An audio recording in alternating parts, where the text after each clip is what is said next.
Mr. Peters, no.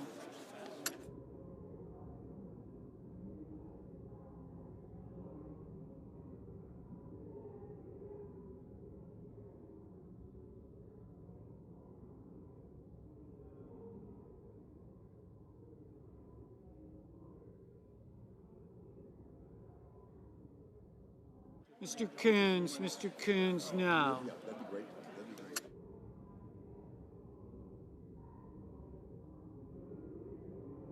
Ms. Klobuchar, no.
Ms. Rosen, no.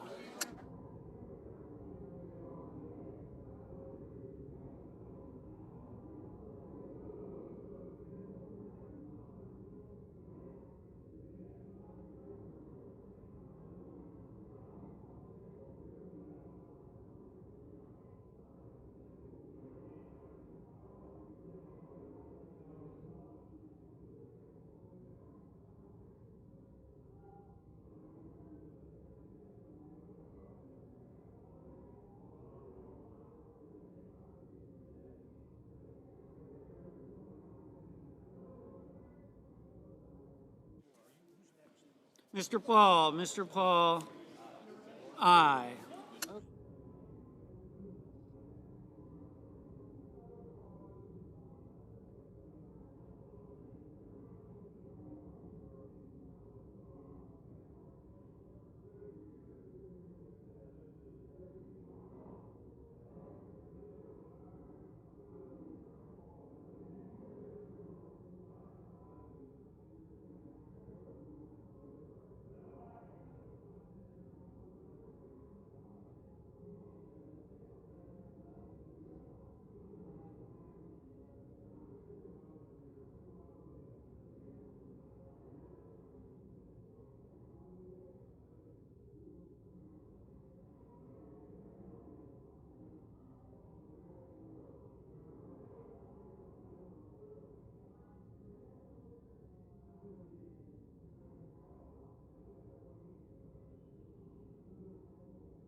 Mr. Sanders, no.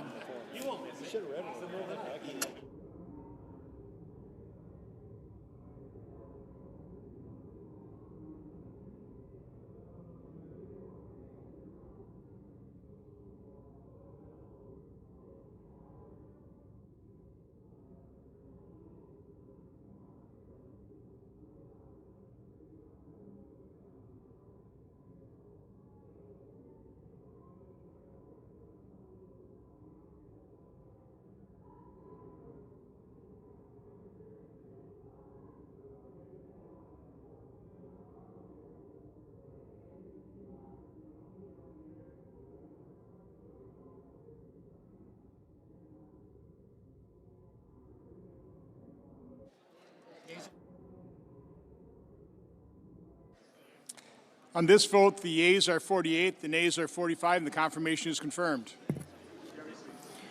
Under the previous order, the motion to reconsider is considered made and laid upon the table, and the President will be immediately notified of the Senate's actions. The clerk will report the motion to invoke cloture. Cloture motion. We, the undersigned senators, in accordance with the provisions of Rule 22 of the Standing Rules of the Senate, do hereby move to bring to a close debate on the nomination of Rebecca L. Tableson of Wisconsin to be United States Circuit Judge for the 7th Circuit, signed by 17 senators. By unanimous consent, the mandatory quorum call has been waived.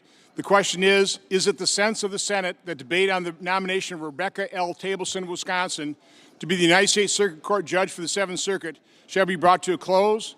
The yeas and nays are mandatory under the rule. The clerk will call the roll. Ms. Alsobrooks, Ms. Baldwin.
Mr. Fetterman, Mrs. Fisher, Mr. Gallego,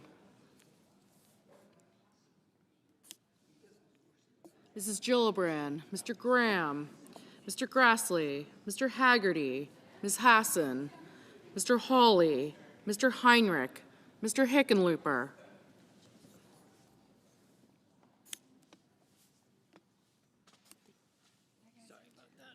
Ms. Hirono,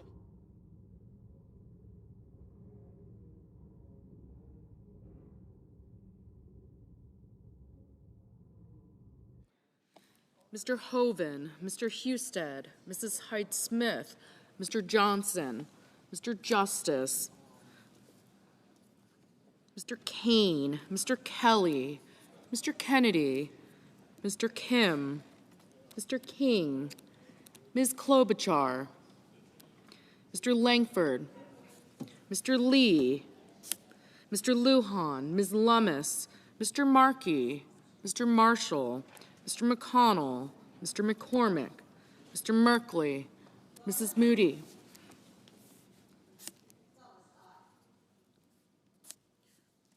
Mr. Moran, Mr. Marino, Mr. Mullen, Ms. Murkowski, Mr. Murphy, Mrs. Murray, Mr. Ossoff, Mr. Padilla, Mr. Paul, Mr. Peters, Mr. Reed, Mr. Ricketts, Mr. Risch, Ms. Rosen, Mr. Rounds, Mr. Sanders, Mr. Schatz, Mr. Schiff, Mr. Schmidt, Mr. Schumer, Mr. Scott of Florida, Mr. Scott of South Carolina, Mrs. Shaheen, Mr. Sheehy, Ms. Slotkin, Ms. Smith, Mr. Sullivan, Mr. Thune, Mr. Tillis, Mr. Tuberville, Mr. Van Hollen, Mr. Warner, Mr. Warnock, Ms. Warren,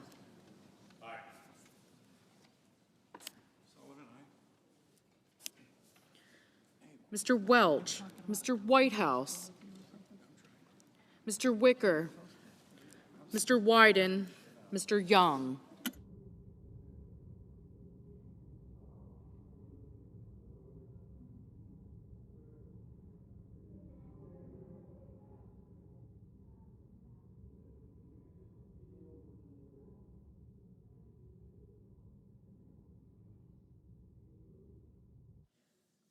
Senators voting in the affirmative: Banks, Barrasso, Blackburn, Britt, Capito, Cassidy, Collins, Cornyn, Cotton, Crapo, Cruz, Curtis, Daines, Fisher, Graham, Grassley, Haggerty, Hoeven, Husted, Hyde-Smith, Johnson, Justice, Kennedy, Langford, Lee, Lummis, Marshall, McConnell, Moody, Marino, Mullen, Murkowski, Paul, Risch, Schmidt, Scott of Florida, Scott of South Carolina, Sullivan, Thune, Tillis, Tuberville, and Wicker. Senators voting in the negative: Baldwin, Booker, Cantwell, Coons, Duckworth, Durbin, Fetterman, Gallego, Hassan, Heinrich, Kane, Kim, King, Klobuchar, Lujan, Murphy, Murray, Padilla, Peters, Reed, Rosen, Sanders, Schiff, Smith, Warner, Warren, Whitehouse, and Wyden.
Mr. Kelly, no.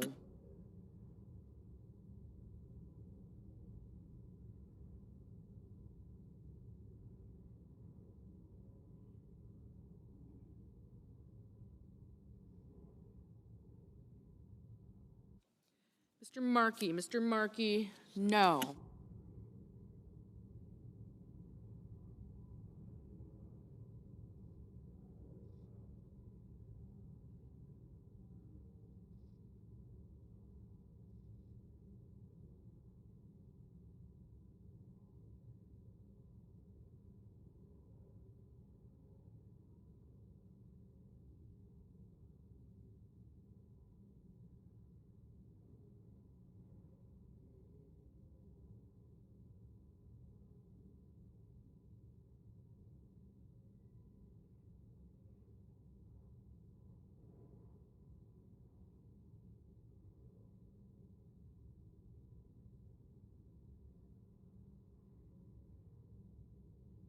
Mr. Young, aye.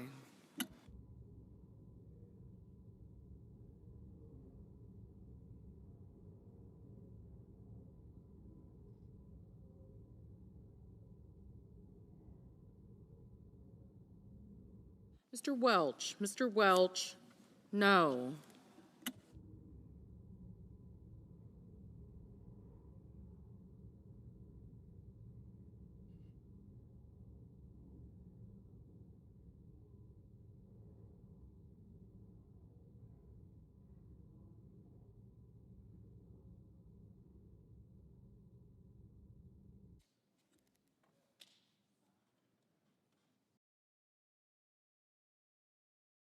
Mr. Van Hollen, no.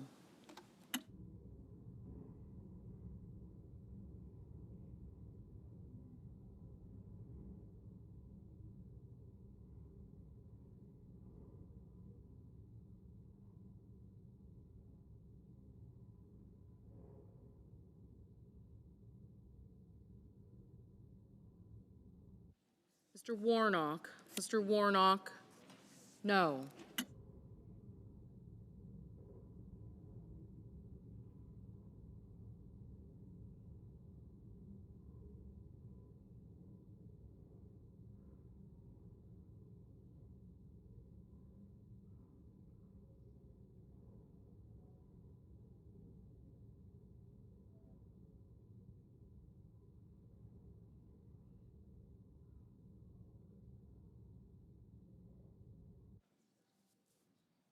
Mr. Blumenthal, no. Mr. Bennett, no. Ms. Hirono, no.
Mr.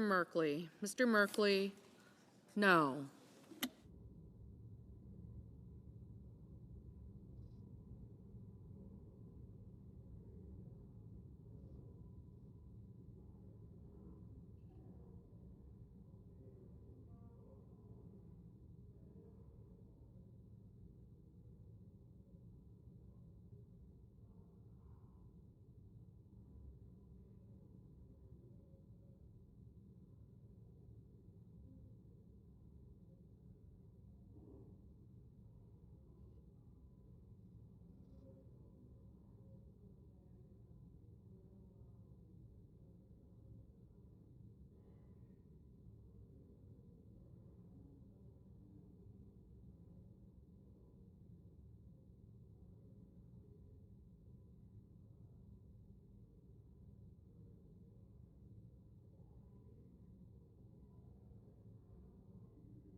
Mr. Ricketts. Mr. Ricketts, aye.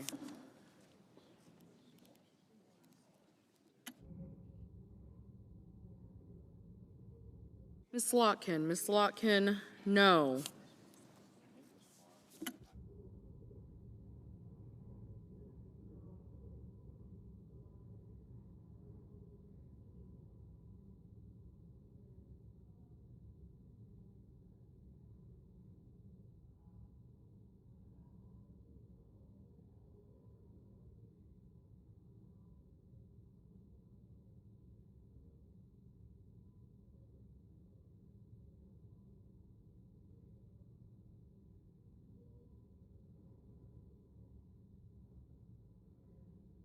Mr. Ossoff. Mr. Ossoff, no.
Mr. Schumer. Mr. Schumer, no.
Mr. Bozeman, aye.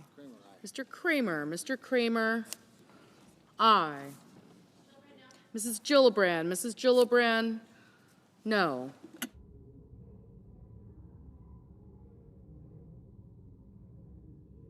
Ms. Also Brooks, no.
Mr. McCormick, aye.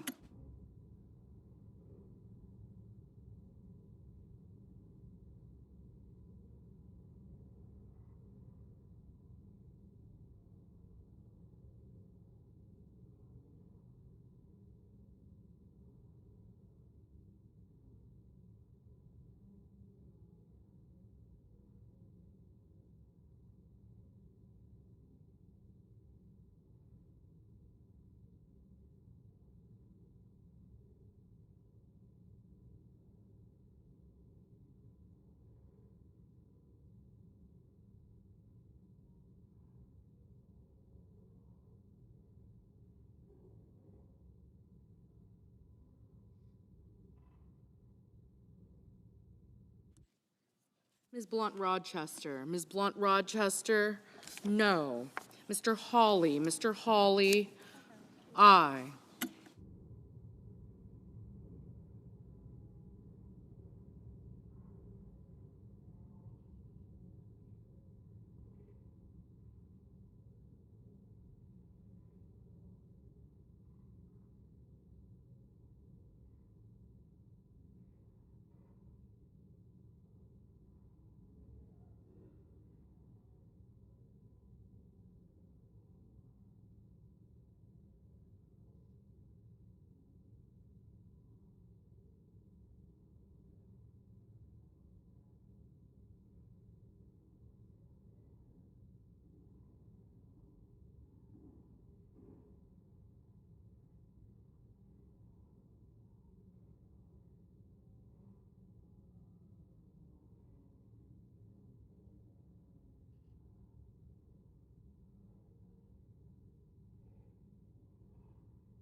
Ms. Cortez Masto, no.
Mr. Hickenlooper. Mr. Hickenlooper, no.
Mr. Budd. Mr. Budd, aye.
Ms. Ernst. Ms. Ernst, aye.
On this vote, the yeas are 50, the nays are 45, and the motion to invoke cloture on the nomination of Rebecca L. Tableson is agreed to.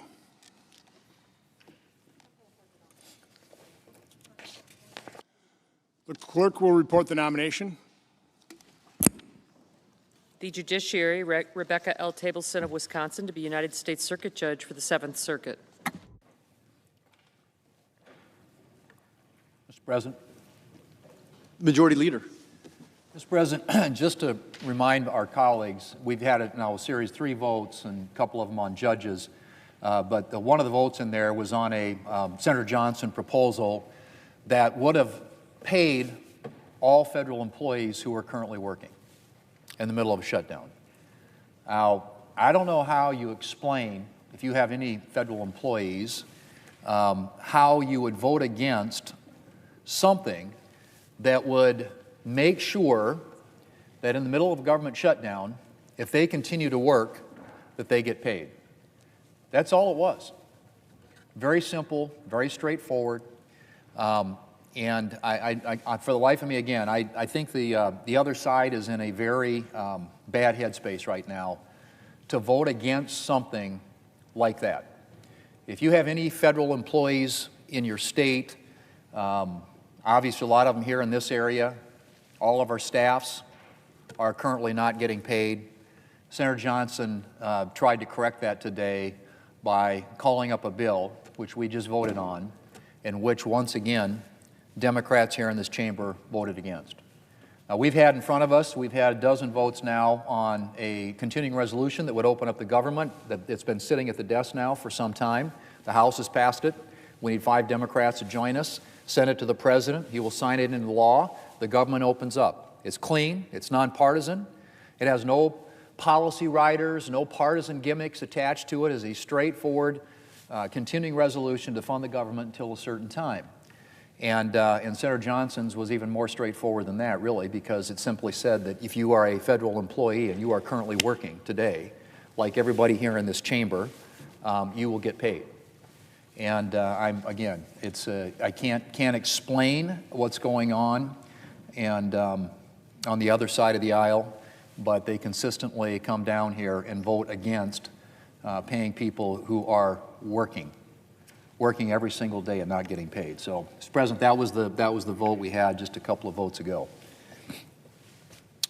Mr. President, I ask unanimous consent that the post-cloture time with respect to the Tableson nomination be expired and the Senate vote on confirmation of the nomination at a time to be determined by the Majority Leader in consultation with the Democratic Leader no earlier than Monday, October the 27th. Further, if confirmed, the motion to reconsider be considered made and laid upon the table and the President be immediately notified of the Senate's action. With that objection. Mr. President, I move to proceed to legislative session. The question is on the measure. The question is on the motion. All in favor say aye. Aye. All opposed, no. The ayes appear to have it. The ayes do have it. The motion is agreed to. Mr. President, I move to proceed to executive session and consider executive calendar number 295. The question is on the motion. All in favor say aye. Aye. All opposed say nay. It appears the ayes have it. The motion is agreed to. The clerk will report the nomination. Nomination, the Judiciary, Jordan Emery Pratt of Florida to be United States District Judge for the Middle District. President, I sent a cloture motion to the desk. The clerk will report. Cloture motion, we, the undersigned senators, in accordance with the provisions of Rule 22 of the Standing Rules of the Senate, do hereby move to bring to a closed debate on the nomination of Jordan Emery Pratt of Florida to be United States District Judge for the Middle District of Florida, signed by 17 senators as follows. Mr. President, I ask consent to reading the names be waived, Without objection. and I move to proceed to legislative session. The question is on the motion. All in favor say aye. Aye. All opposed say nay. The ayes appear to have it. The ayes do have it. The motion is agreed to. Mr. President, I move to proceed to executive session to consider executive calendar number 457. The question is on the motion. All in favor say aye. Aye. All opposed say nay. It appears the ayes have it. The ayes do have it. The motion is agreed to.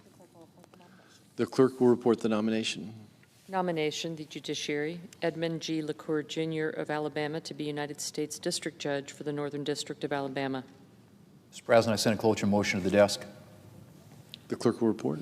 Cloture motion, we, the undersigned senators, in accordance with the provisions of Rule 22 of the Standing Rules of the Senate, do hereby move to bring to a closed debate on the nomination of Edmund G. LaCour, Jr. of Alabama to be United States District Judge for the Northern District of Alabama, signed by 17 senators as follows. Mr. President, I ask consent the reading of the names be waived. Without objection. Thank you, Mr. President.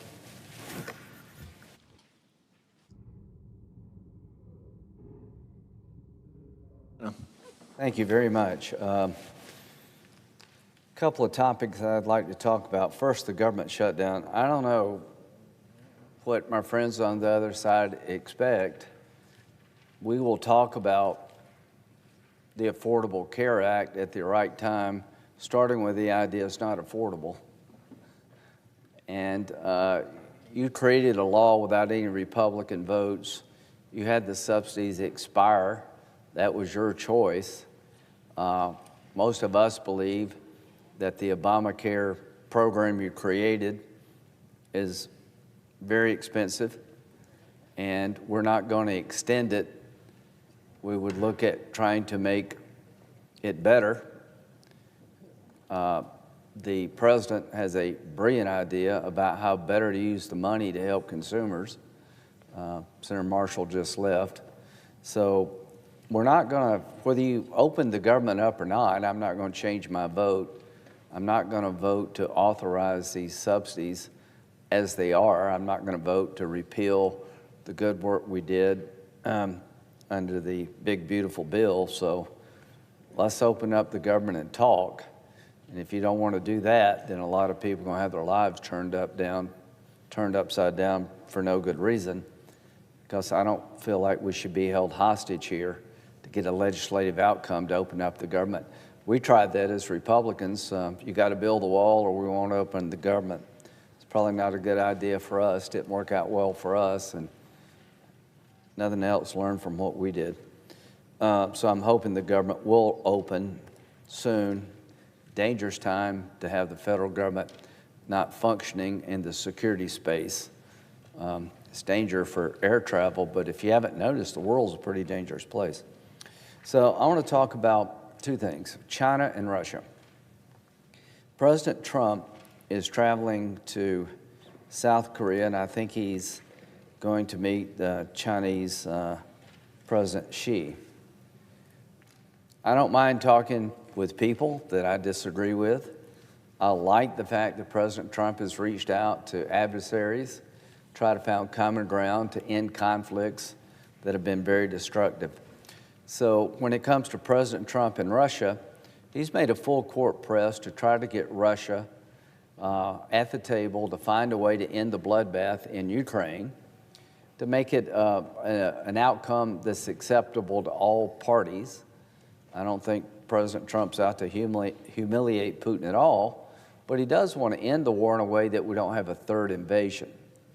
So I appreciate what he's done, and it's been very aggressive effort to engage the parties. In the past, we kind of ignored Putin. I don't think that's the right solution. But we've come to a point now where every time President Trump talks about a proposal to end the bloodbath, Putin has a reason not to get there. The latest proposal by President Trump is to have a ceasefire in place. Stop the fighting, stop the killing at the line of contact, go back to your respective sides, and we'll sit down and find a way forward to get a comprehensive deal. That's the best proposal I've heard from anybody. Ukraine said yes, Europe said yes, Putin says no. Putin continues to attack Ukraine. They show no indication of wanting to stop this war until they meet their war aims. Well, let me tell Russia, your war aims are not going to be accepted by the United States and Ukraine. Putin said today that he would respond fiercely if we increase the lethality of the Ukrainian military. Well, you said that a lot. I want the war to end. I don't want anything Russia has. I just want the war to end in an honorable and just way. So if you expect Ukraine to give you territory that you don't occupy today that would create a pathway to Kyiv in the future, make them very vulnerable to a third invasion, it's not going to happen. And I know Putin could care less about how many Russians die. They say 1 million casualties. I don't know. Who knows? I know this. His respect for life is pretty low. North Koreans, people from all over the Russian provinces have been thrown into a meat grinder, and he could really care less. He does care about his own lifestyle. Beyond that, I don't think he cares less, could care less. His economy is selling cheap oil and gas to fuel his war machine. So he's selling gas and oil well below market prices, Putin, to get the money to continue the attack on Ukraine. So President Trump and myself and many of us here are suggesting to those who buy cheap Russian oil and gas, stop it so we can find a way to get Putin to the peace table. The largest 3 customers buying Russian oil and gas that do not help Ukraine are China, India, and Brazil. If those 3 customers told Putin it's time to wind this war down, then I think the war would be over pretty quickly, because without oil and gas money, he can't prosecute the war. I understand wanting to buy cheap Russian oil, but I don't understand a country that buys cheap Russian oil knowing that it's going to be used to kill innocent people and acquire land from others by force of arms. I've been told that our friends in India are very proud. You have a lot to be proud of. I've been told that our friends in India are trying to find a way to be less dependent on Russian oil. To our friends in India, well done. Before the invasion by Putin, India was buying 3% of their oil from Russia. After the invasion, it went up to almost 30%. Why? They were buying it below market prices from Russia, refining it in India and selling it at a profit. That's not something to be proud of. I'm hopeful that you're going to abandon that practice to get us to a place where we can end the war in Russia and stop the killing. So there's some progress there. As to China, if President Xi called Putin tomorrow and said, it's now time to wind this conflict down, you need to get to the peace table, I think Putin would not have much of a choice. China is the #1 customer of Russian oil. If they made a decision tomorrow to change that practice, then I think Putin's ability to prosecute the war would hit a wall. Now, President Trump is going to talk to Xi, hopefully, here soon. And there'll be a lot of issues on the table. As to China, it's a communist dictatorship. I'm no fan of the Chinese Communist Party. To say otherwise would be misleading. Having said that, there's times that we can do business with China for the betterment of all of us. This is one of those times.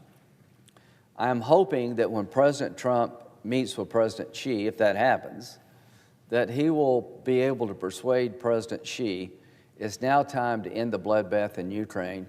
I need your help to get Putin to the table. And to China, if you were able to do that, I think it would open up opportunities between you, the United States, China, the United States, and the Western world to have a better relationship. If China wants to be a meaningful member of the international community and wants to be treated better, then act better. If you want to be treated normally, act normal. So to China, you have the power to help end this war. I would urge you to work with President Trump to achieve that goal. It will make the world a better place, and I think it will inure to the benefit of China.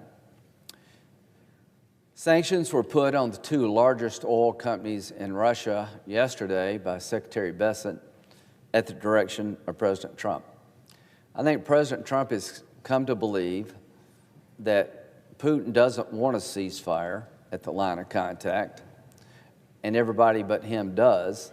And I hope President Trump's new policy will be, I'm not going to talk to Russia anymore until they agree to a ceasefire at the line of contact like Ukraine has. Once that agreement's reached, then we can sit down and try to end this war. I hope he will tell President Xi that you have the chance to help me in this war, please do. I, along with the presiding officer of the Senate, many of us, 85 co-sponsors, we have legislation allowing President Trump, at his choice, to impose tariffs on countries that buy cheap Russian oil to prop up Putin's war machine that don't help Ukraine, and that would be China. So President Trump has used tariffs robustly, I think, to the benefit of our country. If he decides to go down the road of going after Putin's customers, he would have the blessing of the Congress, the House and the Senate. I can't think of an issue that's brought us together as a body in the Senate more than the desire to end this war in Ukraine and to use all the tools available to help President Trump get Putin's attention. The fact that Democratic colleagues, who are probably not a big fan of this president, are willing to empower the president to have tariff authority given to him by the Congress that would be bulletproof in court speaks well to them, and it speaks loudly to the idea that the Senate is united when it comes to standing up to Putin and those who prop him up to end this bloodbath. This bill has been around for a long time. People ask me all the time, what's going to happen? I think President Trump has made a decision that a ceasefire in place is the right way to start discussions about how to end the war, and I hope he will stick with that position. I will expect the Senate to move the legislation I just described, the Russian Sanctions Act, that allows secondary tariffs against countries that buy cheap Russian oil. I would expect us to move that fairly soon. The Senate also has passed legislation making Russia a state sponsor of terrorism under U.S. law. There are 4 countries that fall in that category. Russia would be the 5th, for kidnapping over 19,000 Ukrainian children in the occupied areas. This is a very big deal to many of us. We've gone to Ukraine, we've heard the stories that Russia has occupied about 20-something percent of Ukraine, and they've literally taken Ukrainian children from their families, sent them to Russia, in indoctrination camps to turn these Ukrainian children against their own country. It's despicable. And it's not 200. I do believe the number is closer to 20,000. We have a lot of evidence, and I'll have a hearing in the Foreign Operations Subcommittee about it. But the bill making Russia a state sponsor of terrorism for kidnapping the children went through the Foreign Relations Committee yesterday unanimously. It's ready to come to the floor. And I can't think of a better description of Putin's Russia than a state sponsor of terrorism. You've earned that distinction. Now, if you'll turn the children over, that goes away. But he denies really the fact that he's taken Ukrainian children away from their families to Russia. Well, he's lying. He's lying through his teeth. So that's coming. And there are $300 billion of frozen Russian assets overseas.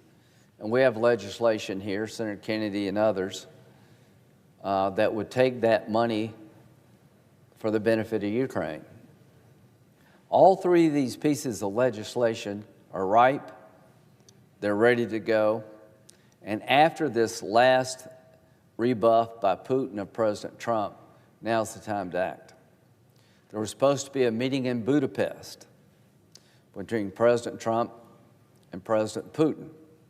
Well, that is off now because the goal was to have a ceasefire at the line of contact. Ukraine said yes immediately. Comes to find that Russia has not changed its position at all. So I don't think that meeting is going to occur, and that's a good thing.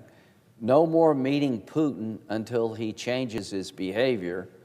I think now's the time to put pressure on Putin's war machine Economically, now's the time to make Ukraine more lethal when it comes to defending itself. The Tomahawks. President Trump is right. It's a complicated weapon system. But I would like to see some Tomahawks transferred to Europe and start a training program so that Ukrainians one day would be able to utilize these weapons. Now, why do we want that weapon? It could go deep into Russia and knock out factories that make drones that come from Iran, and to destroy missile factories that are used to terrorize the Ukrainian people at night. I think we have a moment here to act decisively with our European partners. I appreciate what President Trump has done to try to solve this conflict through diplomacy. I appreciate what he's done to make Ukraine more lethal, providing more weapons by selling to Europe weapons to the benefit of Ukraine. I appreciate the sanctions that were imposed yesterday, and I think they're having a beneficial effect already. But I think we need to do more. So as President Trump engages President Xi, it is my hope that the Chinese will change their position about this war and work with President Trump to get Putin's attention to find a way to end the bloodbath honorably and justly. Now, why do I keep talking about China? There is no way Putin can prosecute this war if China decided to isolate Russia and stop buying their oil. And we would find ways to help China with their oil needs so they wouldn't be at a loss. If that happened, then this war would end pretty quickly. So to President Trump, good luck. I'm glad you're talking to China about a bunch of things, including trade. I'm sure you'll talk about the recent efforts of the Chinese Communist Party to go after Christians in an unprecedented way in China. The Christian church is under assault. We have a lot of differences with China. But if China wants to change its relationship with the United States, you have a chance in the next few days to do it in a positive way. And to China, if I and others believed that you used your influence with Putin to end this bloodbath in Ukraine, it would be the benefit of you over time. I would respond differently than I have in the past. I think Western Europe would respond differently than they have in the past. So this is an opportunity for China to do something good for the world. You have it in your power to get Putin's attention unlike anybody else on the planet. I would urge you to use that power to end the bloodbath. And if you choose to continue to buy cheap Russian oil to fuel Putin's war machine, to benefit your economy, then you should not be surprised that we push back hard. It's your choice. But I am speaking for most everybody in this body, where we believe the time has come for China, India, and Brazil to stop profiting off this war. The time has come to end this bloodbath. And to China, India, and Brazil, you have the power, if you would use it, to get Putin's attention like no one else on the planet. To India, you're definitely moving in the right direction. China made some announcements today about maybe reducing their purchases of Russian oil. All of this is good. And the reason I keep talking about this is I've concluded that unlike anybody else on the planet, China can, if they choose to, help us end this war better than anybody. So I'm appealing to President Xi to help President Trump end a war that should have been ended a long time ago. And I'm very concerned if this war continues, then the relationship between the United States and China is going to get worse, not better, and I seek it to be better. So, Madam President, you've been involved in everything I've just said. You've been one of the leading champions of protecting the Ukrainian children kidnapped by the Russians. You're one of the first people that sponsored the legislation. You've been to Ukraine numerous times. I knew you have a personal relationship with Ukraine. It goes back to a long time ago when you were actually involved with Ukraine and Ukrainian families spending some time there. You have been a strong, consistent voice that Russia needs to stop. We need to end the war, not continue the war. And to my Senate colleagues, you've been asking me a long time, when are we going to move your bill? It's not my bill, it's our bill. The time has come. I'm hoping, and I believe the majority leader agrees, that the time has come. We'll wait to see what happens in China, but if nothing changes in China, then we need to have a week, I believe, of where this body focuses on applying pressure against Russia to end this conflict for the betterment of the world. With that, I yield.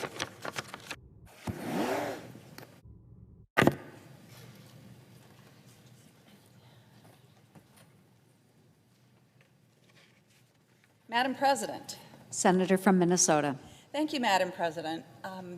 I rise today to honor my friend and great American, Richard Moe, who we lost to Parkinson's disease at the age of 88 on September 15th of this year. Dick leaves behind a legacy that shaped Minnesota and our country and my own life and career.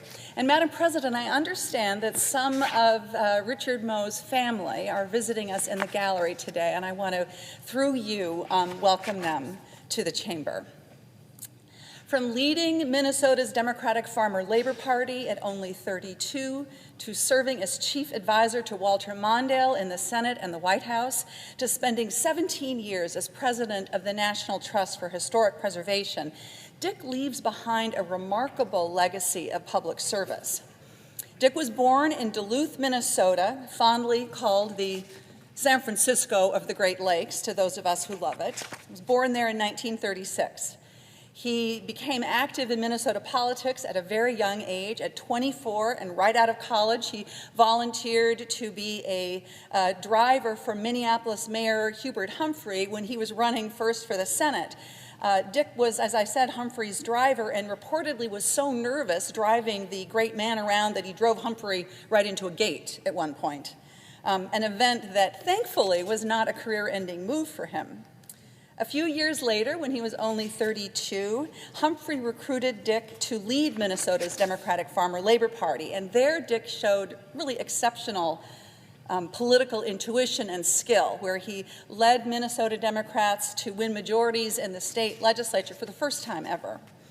His political and organizing skills caught the eye of Senator Walter Mondale, who recruited Dick to come work on his Washington staff. And soon, Dick became Mr. Mondale's chief of staff and one of his closest advisors. And among one of his many accomplishments, Dick continued to show prescient political insight by hiring a bright-eyed young Minnesotan named Amy Klobuchar to be an intern for Walter Mondale. Now, Amy will be here to tell you the rest of the story. I think it's fair to say that Dick loved the Senate, and he believed strongly in the power of this institution to do good in people's lives. He understood that politics is about making the very most of the power that you have for good. One of my favorite stories comes from 1976, when Jimmy Carter was considering Walter Mondale to be vice president.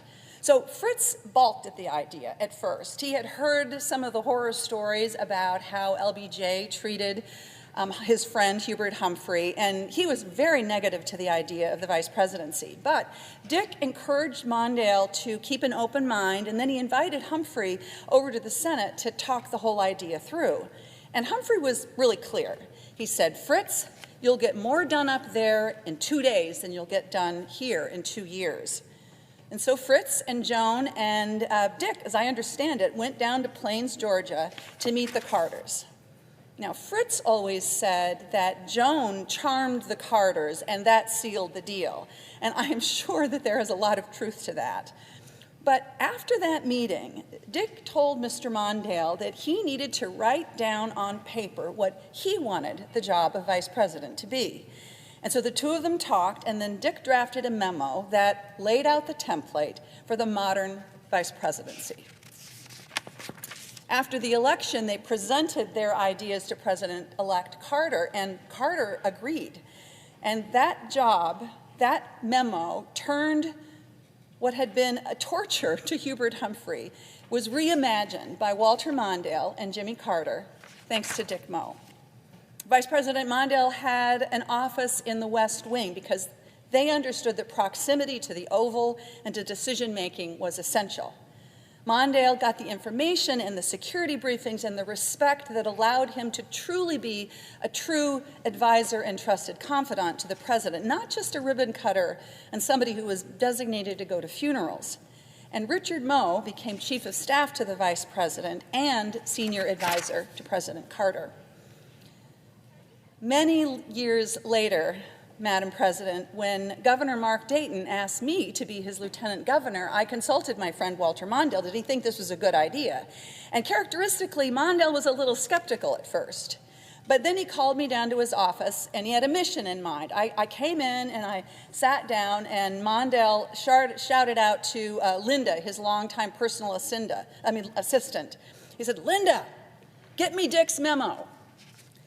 So he handed me Dick Moe's 11-page revolutionary tract on how to change the role of the second in command.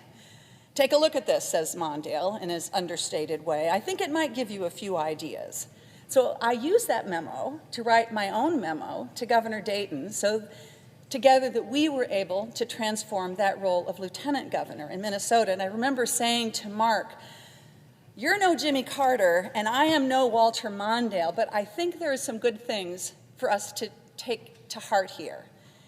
And that changed my life. I love this story because at its heart, I was a chief of staff, and Dick was a staffer, and as a former staff, I appreciate great staff.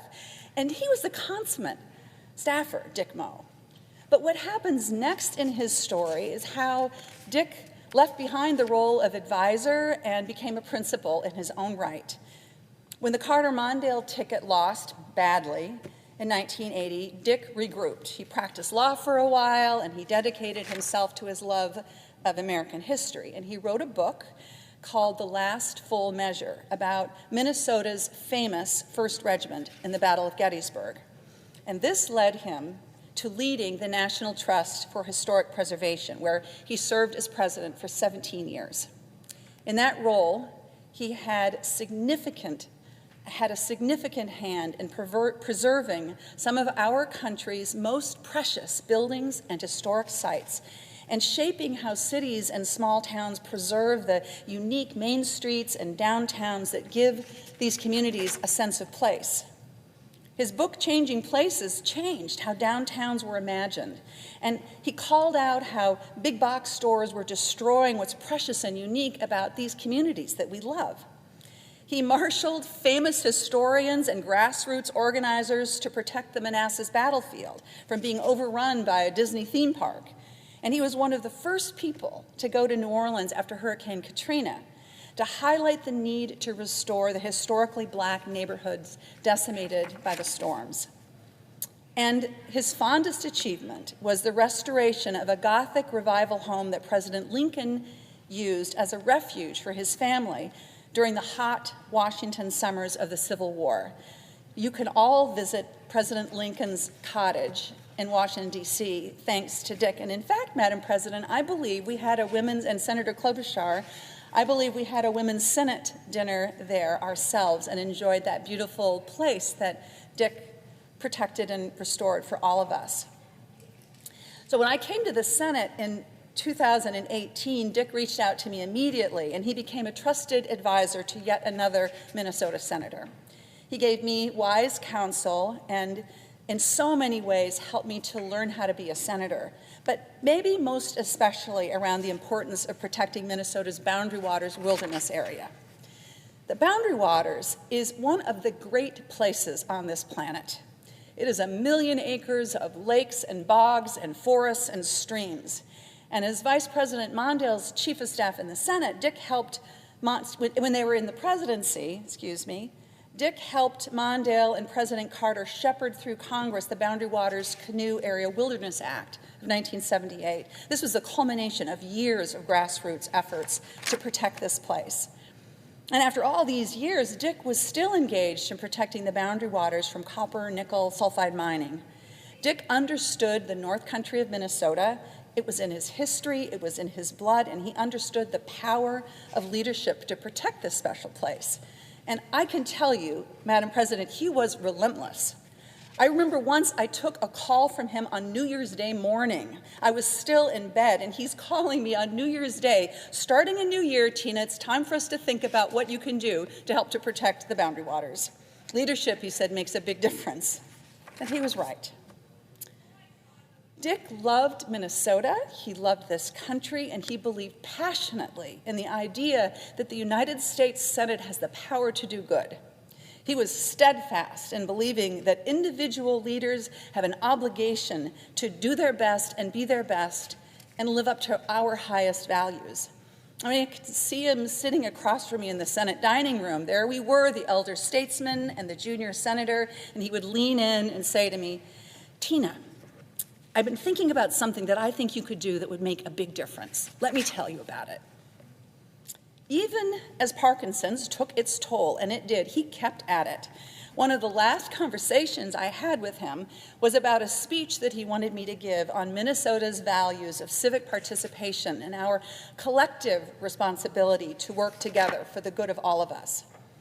And after the tragic and wrenching murders of Melissa Hortman and Mark, her husband, and the shooting of State Senator John Hoffman and his wife, Yvette, Dick could still see the through line of our Minnesota story. From Minnesota's 1st Regiment sacrificing everything at Gettysburg, to Humphrey and Mondale, through civil rights and farmers and laborers, to this moment. For Dick, this was the story of regular people called on to do the hard work of holding our democracy together, not out of partisanship, but in the spirit of building a more perfect union. So I have yet to deliver the speech that Dick had in mind, but I am working on it. And I am missing the inspiration of my friend and mentor, Dick Moe.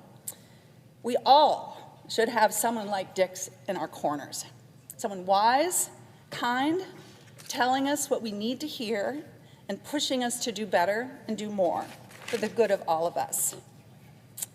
Dick is loved and missed by his wife of 60 years, Julia Niemeyer Moe, by his daughter, Alexandra, and son, Andrew, his sister, Elizabeth, his 2 granddaughters, and many, many other family and friends, and those whose life he expanded by being a part of it.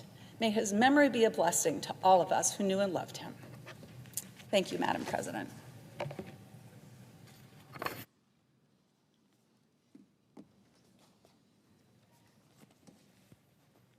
Mr. President. Senator from Minnesota.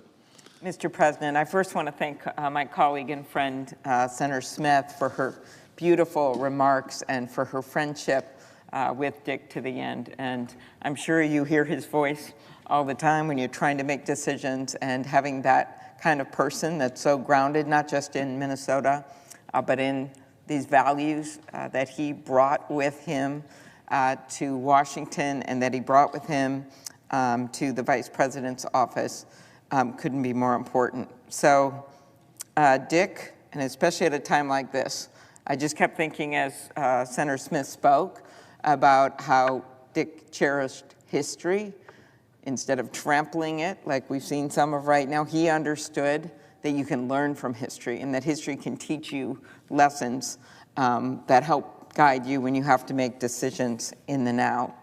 So as Senator Smith mentioned, Dick was born in Duluth, not actually far away from where my dad grew up in Ely. So there was a lot of good stock up there. He was the son of Russell and Virginia Moe, and he grew up surrounded by the values that define our state: hard work and service to others, and especially northern Minnesota. So he then goes on to the University of Minnesota and gets his start in a big way by running the Democratic Farmer Labor Party and helped to lead that party to victory time and time again. Because like I said, he was grounded in doing the right thing, but he also was a mastermind of how to win elections and how to follow up for people and get things done. That's the path that led him to my mentor, Walter Mondale, who we all miss very, very much. I literally got to see Mondale at his highest peaks when he was vice president, and I was an intern in the office hired by Dick when he was chief of staff.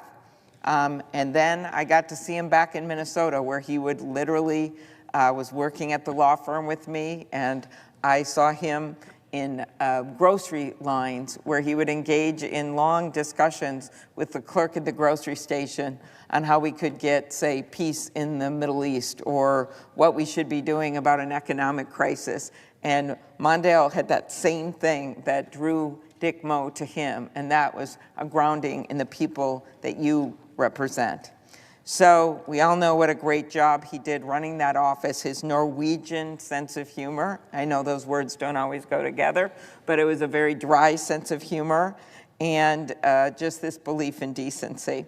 So Senator Smith recounted how Dick helped Fritz prepare for that meeting with Jimmy Carter. And I had one interesting perspective on how prepared Walter Mondale was for that meeting when I actually went to Plains few years back and met with President Carter and Mrs. Carter. And what they told me over the pimento and cheese sandwiches that the former First Lady made was that it was Walter Mondale that knew that her name was pronounced Rosalind and not Rosalind. And I have a very strong feeling that Dick Moe drilled that into Mondale's head when he down there. And Carter actually said that really stood out because a bunch of the candidates mispronounced his wife's name. Among other things, as Tina explained, this was a model that they, after getting elected, embarked on. And Dick Moe became Vice President Mondale's chief of staff. He crafted that 11-page memo that redefined the vice presidency, giving it active role in shaping policy. And he also served on President Carter's senior staff, which was very unique.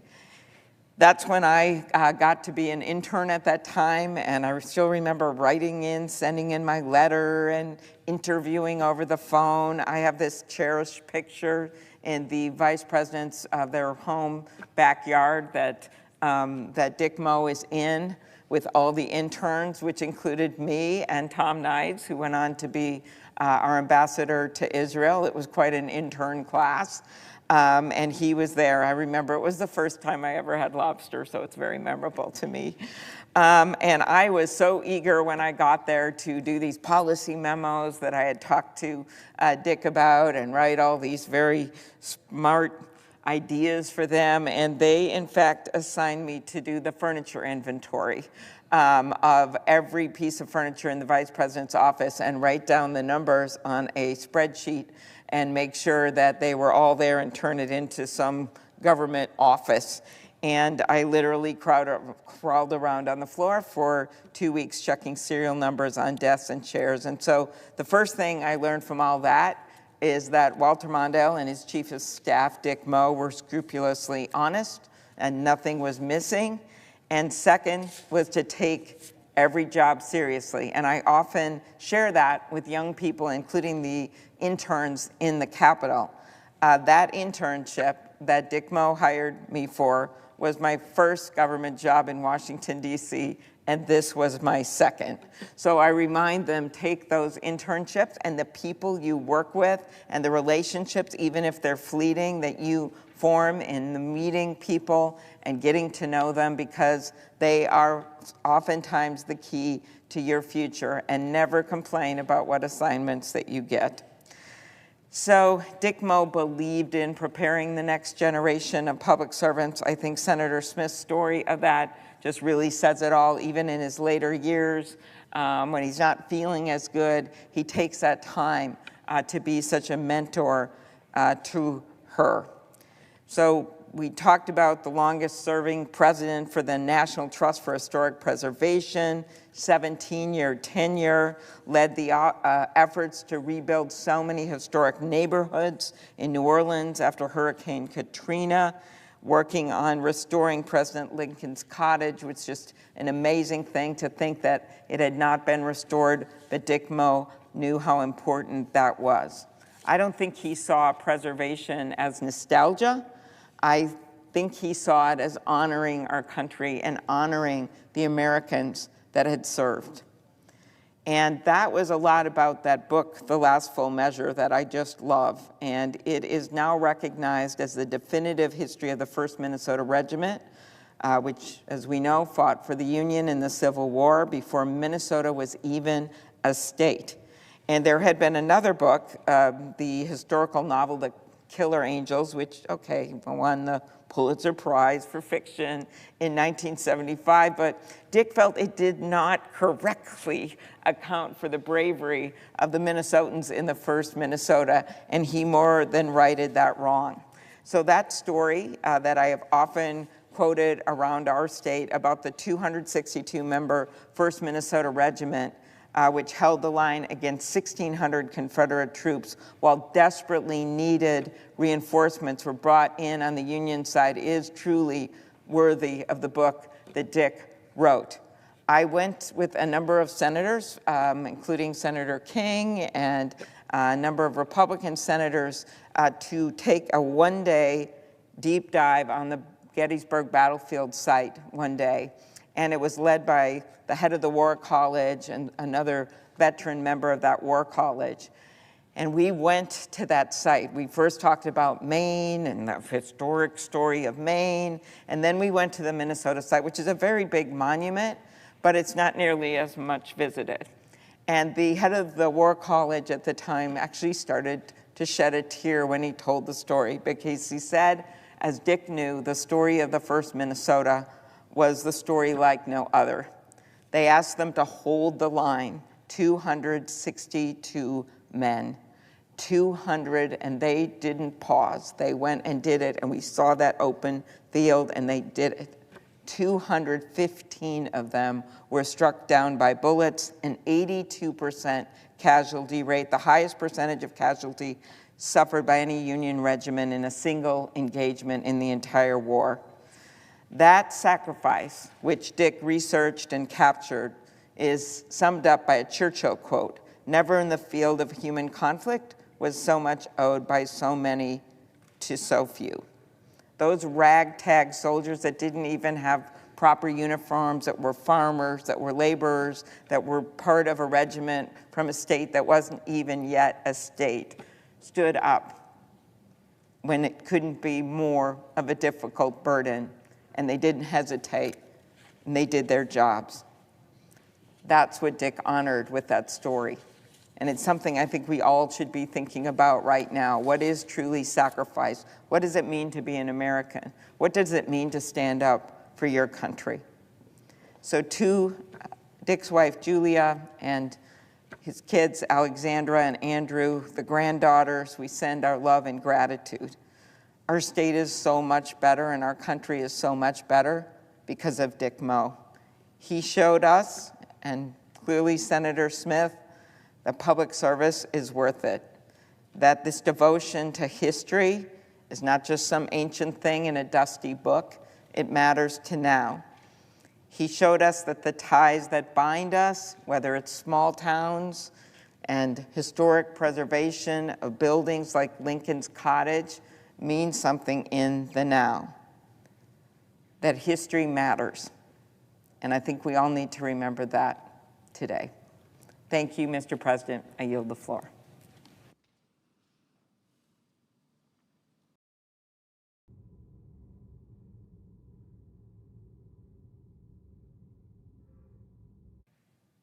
Mr. President. Senator from Iowa. Mr. President, it's day 23 of the Schumer shutdown, making this the second longest shutdown in modern history.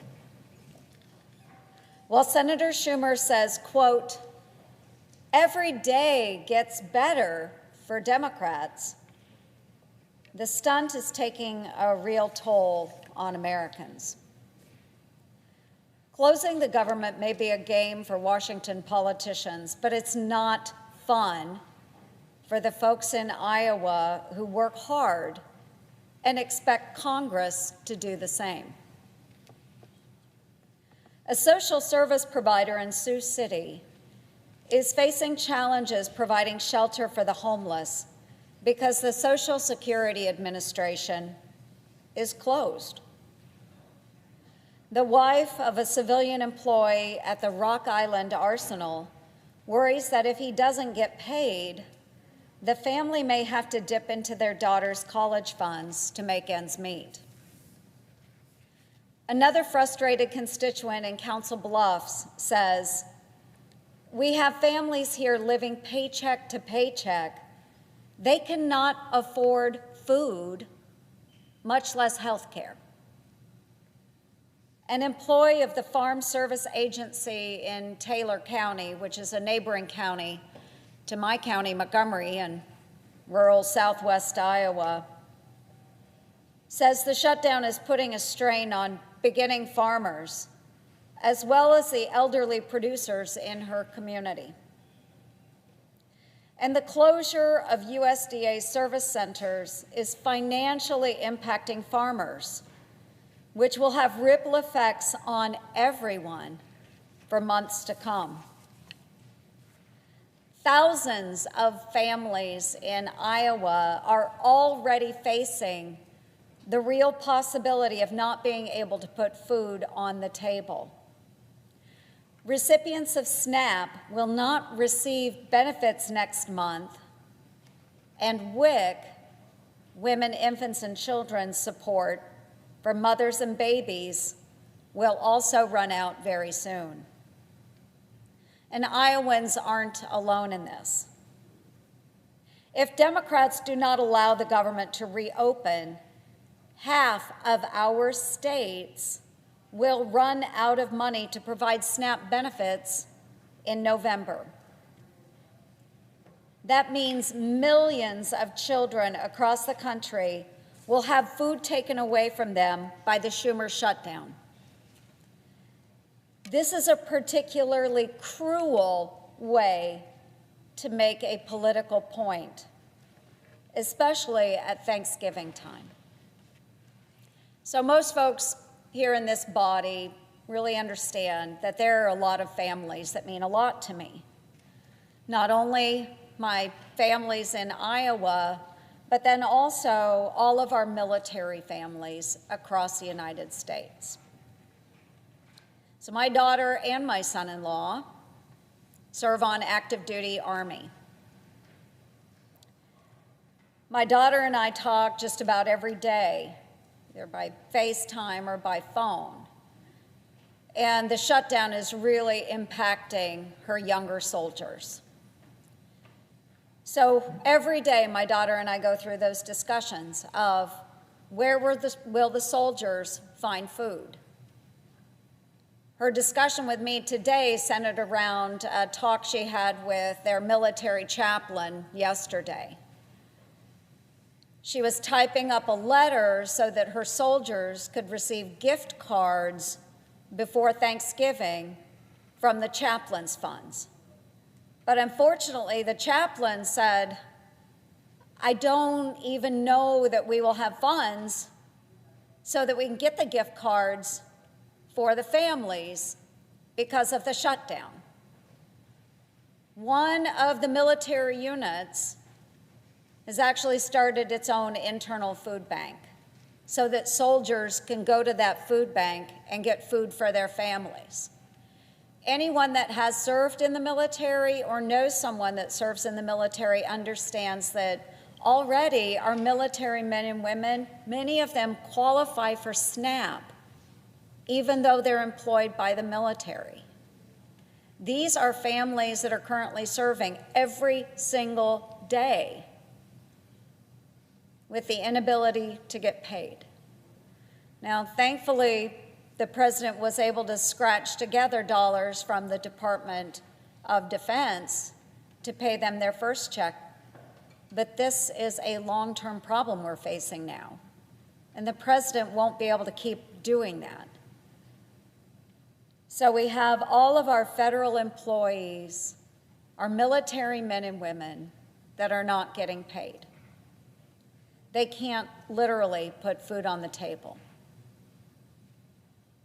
One of my daughter's soldiers has had to drop out of college.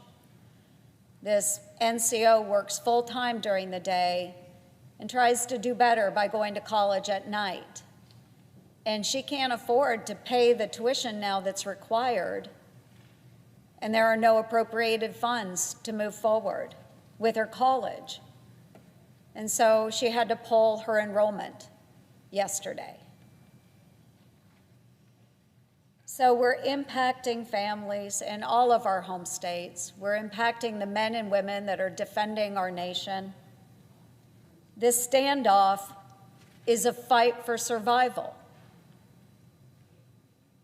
But what I'm doing here, I'm fighting for the folks who are continuing to work hard every single day without a paycheck or going without the help they need just simply to get by. But the Democrats are fighting for their own political survival. We witnessed here on this very floor earlier today, the majority of Democrats vote no on paying these essential workers in the federal government. Air traffic controllers, our military men and women, the Capitol policemen that protect this complex, the staff that we see here sitting today. They voted no. One Democrat senator candidly confided to the Hill newspaper that if Democrats vote to reopen the government, quote, people are going to get hammered by their liberal base. Another admits there are enough Democrats who would vote to reopen the government, quote, if people were not terrified of getting the guillotine. Apparently, the socialist uprising within the Democrat Party is turning into a modern-day French Revolution, folks, and playing the role of Marie Antoinette, proclaiming, "Let them eat cake," is Senator Schumer. The truth is, Democrats are literally, I mean literally, taking food out of the mouths of babes to save themselves from their own unhinged voters. Instead of bending to the loudmouth liberal lunatics and socialist sociopaths who make up their base, Democrats should listen to their colleague, Senator Fetterman of Pennsylvania. Senator Fetterman called the shutdown, quote, bad political theater, adding, quote, there are no winners here. It's not getting better every day here. People are going to start to get really hungry, end quote. He's absolutely right, folks. And the Democrats know it's causing pain. In fact, that's the whole point of this exercise. Congresswoman Catherine Clark, the second in line in the House Democratic leadership, said the quiet part out loud, stating, quote, families are going to suffer because of the shutdown. She calls that suffering, quote, leverage. Leverage. The American people and their suffering babies are leverage. Using the suffering of the very people we were elected to serve as political leverage is just plain sick. Mr. President, perhaps Republicans need to start using our own leverage, the Senate schedule. If Chuck Schumer cancels Thanksgiving for millions of families across America who can't feed their children, the holiday should be canceled for the Senate as well. We should all be prepared to stay here until we reopen the government, so no child will go to bed hungry because of Schumer's shutdown shenanigans. This is a serious job, folks. We need to take it seriously, we need to act seriously, and we need to ensure the shutdown ends. And with that, Mr. President, I yield the floor.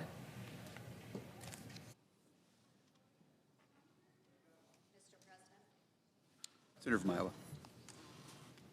I ask unanimous consent that the Senate resume legislative session and be in a period of morning business with senators permitted to speak therein for up to 10 minutes each. Without objection. Mr. President, I have 4 requests for committees to meet during today's session of the Senate. They have the approval of the majority and minority leaders. Duly noted. I ask unanimous consent that the Committee on Environment and Public Works be discharged and the Senate proceed to the immediate consideration of H.R. 2316. The clerk will report. H.R. 2316, an act to amend the Pittman-Robertson Wildlife Restoration Act to provide that interest on obligations held in the Federal Aid to Wildlife Restoration Fund shall become available for apportionment at the beginning of fiscal year 2033. Is there objection to proceeding to the measure? Without objection, the Senate will proceed. I ask unanimous consent that the bill be considered read a 3rd time and passed, and the motion to reconsider be considered made and laid upon the table. Without objection. I ask unanimous consent that the Senate proceed to the immediate consideration of calendar number 110, S259. Clerk will report. Calendar number 110, S259, a bill to direct the Federal Communications Commission to publish a list of entities that hold authorizations, licenses, or other grants of authority issued by the Commission and that have certain foreign ownership and for other purposes. Is there an objection to proceeding to the measure? Without objection, the Senate will proceed.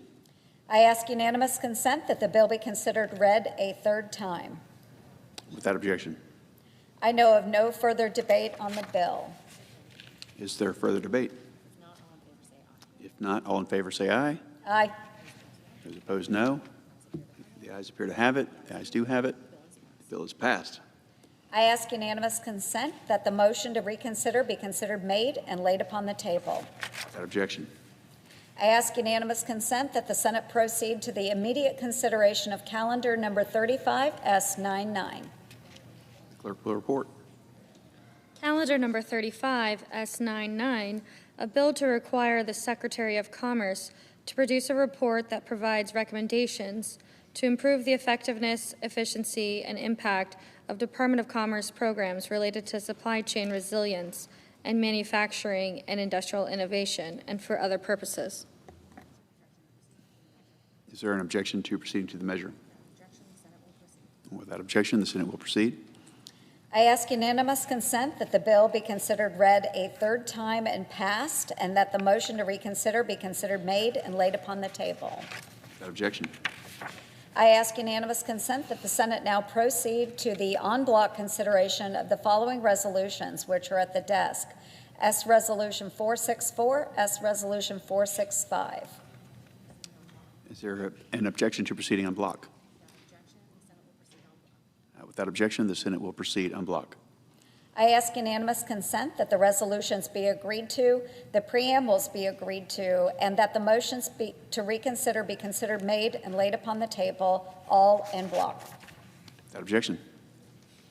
I ask unanimous consent that when the Senate completes its business today, it stand adjourned until 3 p.m. on Monday, October 27th, that following the prayer and pledge, the journal of proceedings be approved to date, the morning hour be deemed expired, the time for the two leaders be reserved for their use later in the day, and the Senate be in a period of morning business with senators permitted to speak therein for up to 10 minutes each.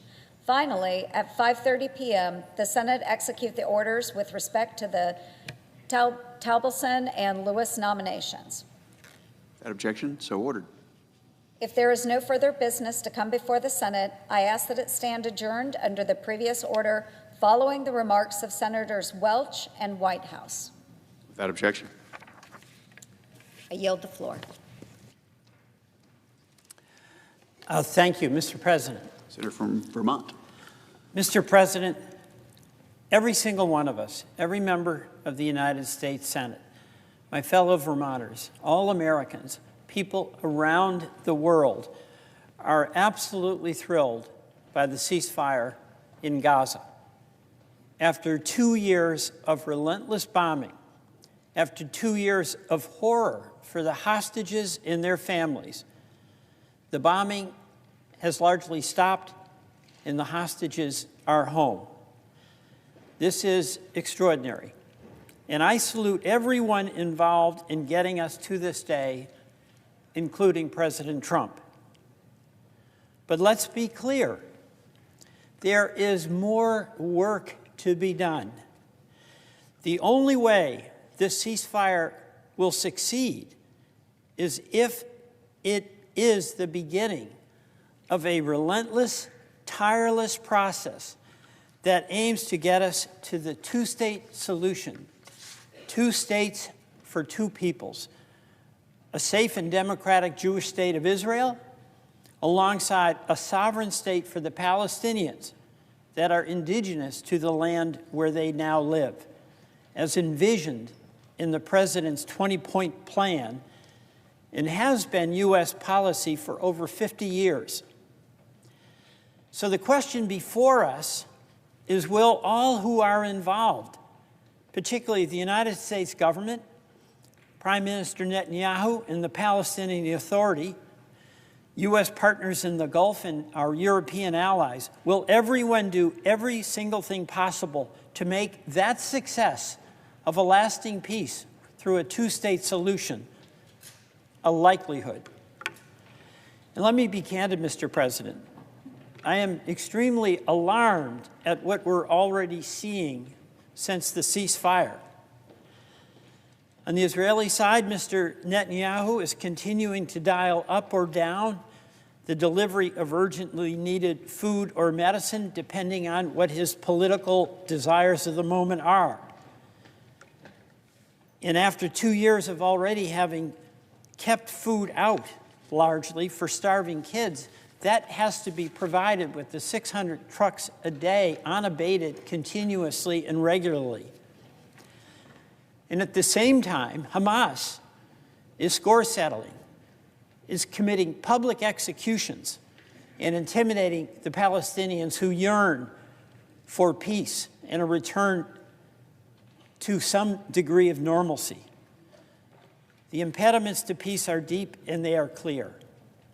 So we need to ask ourselves, what do we need to do to make sure that the violence and the destruction does not resume? In Gaza, one thing is absolutely essential. Mr. Netanyahu must stop blocking the medicine and the food for starving kids and Palestinians. We cannot condone the Israeli military under the instructions of the Netanyahu government from illegally blocking international food aid from getting through Rafah. And yet we see a continuation of children facing severe malnutrition and hunger. We also see kids who are sick and had the promise of getting health care, cancer treatment, women who need maternity facilities, or basic medicines and treatments still not having access to them.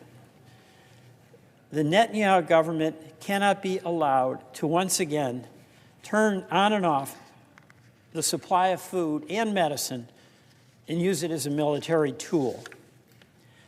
Withholding fruit and vegetables and other food from 1 million hungry kids is not a military response. It's a collective punishment. Next, Mr. Netanyahu must finally, once and for all, stop the bombing in Gaza. The IDF's own data shows that more than 5 out of 6 people killed by IDF bombs supplied by the U.S. over the past 2 years were civilian casualties. And those government bombings that have been renewed in Gaza this week, killing nearly 100 and injuring even more after 2 soldiers were killed in Rafah, has got to stop.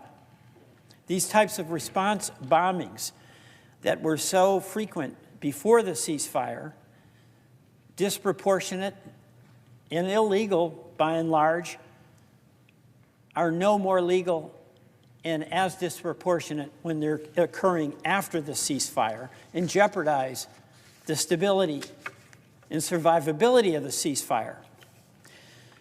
So we should be calling on the Netanyahu government to reopen the medical evacuation corridor so that those Palestinian kids in Gaza with traumatic war wounds, bullets in their bodies and missing limbs can be evacuated to Palestinian church hospitals in Jerusalem. And the violence and settler attacks in the West Bank also represent an ominous threat to the ceasefire and a threat to fulfilling a true vision of peace. Gaza and the West Bank are part of what will be a separate Palestinian state. And that violence that it's occurring at the hands of settlers has to be stopped by the Netanyahu government. And Mr. President, just this week in the West Bank, we saw violent attacks by masked, club-wielding settlers on Palestinian villages and harvesters. They even attacked the very same village that our ambassador, Mike Huckabee, had visited and promised to protect only a few months before. This photograph, taken only a few days ago, is the result of an illegal Israeli settler beating a 55-year-old woman who is harvesting olives on her family's ancestral lands, beating her with that club without mercy, without restraint. Her name is Ufa Abu Aliua. She's a mother and she's a victim of violence.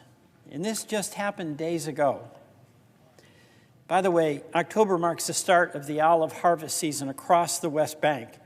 And since the start of the harvest, where folks have to go from their homes to the fields, illegal Israeli settlers have reportedly staged 158 assaults against Palestinian farmers, and they've destroyed nearly 800 trees.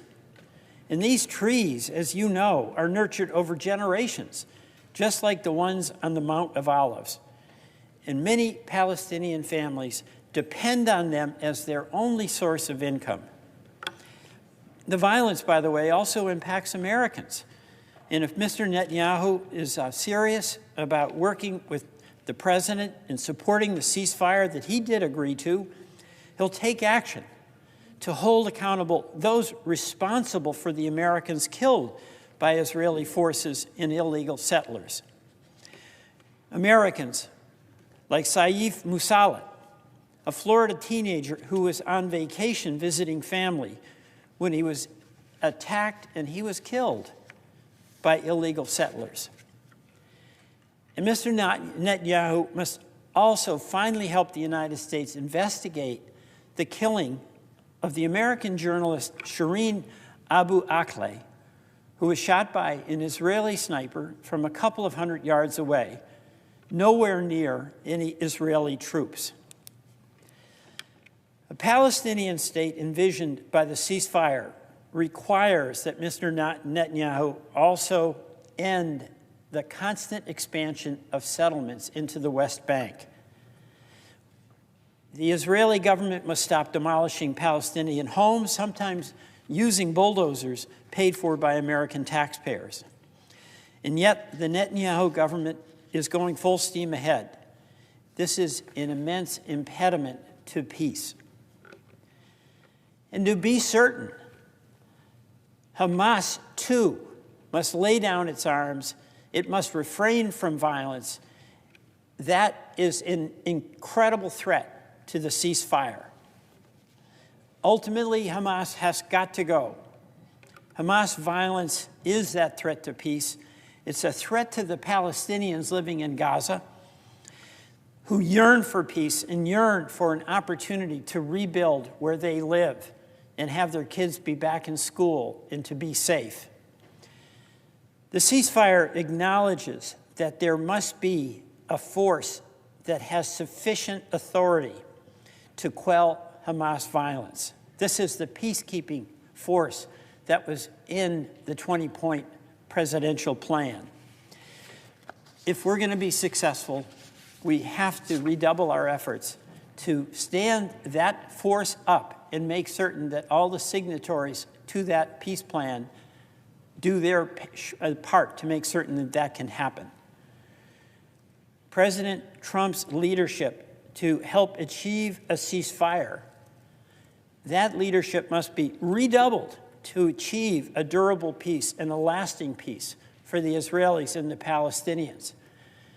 To have this stop on the day the agreement was signed without then redoubling efforts to face the difficult challenges that await resolution after the ceasefire will result in failure. So I call on the President, I urge all of us to do every single thing we can to stay focused on the implementation of the peace plan and not turn away as though this is yesterday's problem. Because if we don't do that, it will be tomorrow's problem once again. Mr. President, I urge all of us to accept the burden of leadership that is absolutely required for the well-being of the entire region, but for the promise of Israel as a Jewish and democratic state, and for the promise of the Palestinian people living alongside in peace with Israeli neighbors. Mr. President, I yield back.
Senator from Connecticut, Senator from Rhode Island.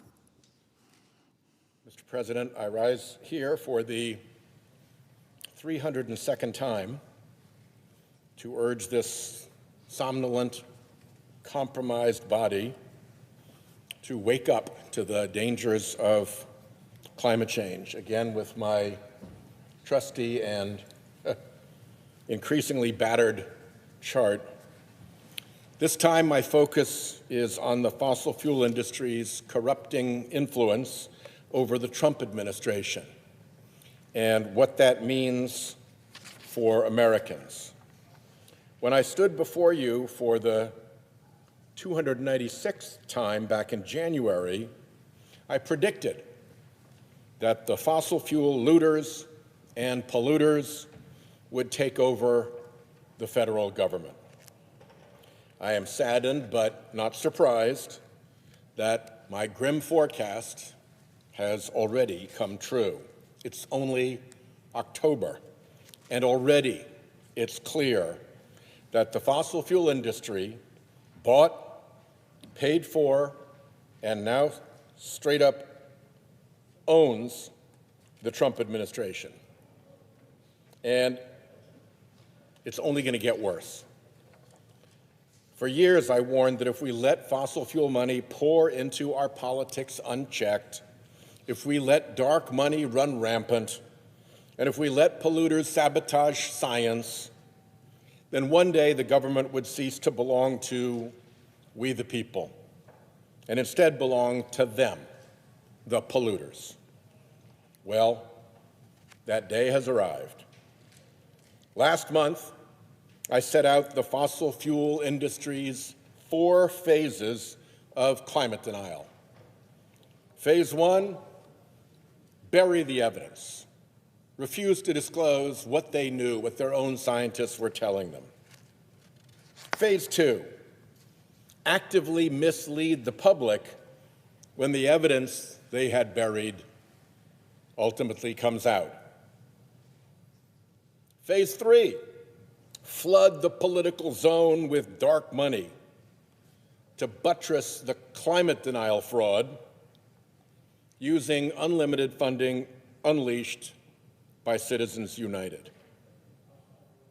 Now we're in phase 4, where an increasingly desperate fossil fuel operation switches from defense and blockade to attack. Today, I'll do a deep dive on phase 4, the corruption and weaponization of government phase, and how it is playing out across the corrupt Trump administration.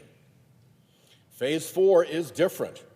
They're not just hiding or misleading or politically obstructing any longer. In phase 4, the fossil fuel industry fully corrupts the entire executive branch and uses the power of government to go after and crush its clean energy competition. Behind this plot are the creepy billionaires who run the industry, out to get even richer at the expense of the American people. Let me be blunt. The Trump administration does not work for you, the American people. It works for fossil fuel billionaires and their sprawling dark money corruption machine, which, no coincidence, helped put Trump in office for a second time. Don't take my word about whom they work for. An official from the White House's own new so-called National Energy Dominance Council offered, and I quote here, concierge white glove service to help keep polluting coal plants open and mines in operation. That official, by the way, previously worked for Shell Oil and Valero Energy. Every agency, every decision, every policy of this corrupt administration is in the service of its fossil fuel donors and patrons. Fossil fuels looters and polluters are running the United States government for their own benefit from the inside. President Trump, EPA Administrator Zeldin, Energy Secretary Wright, Interior Secretary Burgum, the whole lot of them is bought and paid for. So settle in, and I'll walk you through it, from the offer and acceptance to the return on fossil fuels political investment to the costs to the American people. Let's start with the moment of sale. It was April 2024. Early April. Candidate Trump was desperate. His criminal trial would begin in 4 days, and his best shot at staying out of jail was winning the presidency. But the unpopular politicians, unpopular policies just weren't moving the needle. There was one thing left to do.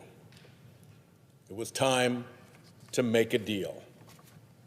Cornered and starved for cash, Trump invited the fossil fuel donor elite to Mar-a-Lago. Sensing an opportunity, Into those faux guilt halls strolled the oil barons, the gas tycoons, the petrochemical magnates, the pipeline moguls. If you'd struck oil or gas in America, you likely received an invitation. And by the way, they were a little desperate themselves because their business model was failing against the relentless pressure of cheaper, cleaner, more popular renewable energy. There, at his club, candidate Trump delivered his offer. It was not subtle. No think tank jargon or super PAC euphemisms, no speaking in code. He looked out at those assembled fossil fuel billionaires and made a simple pitch.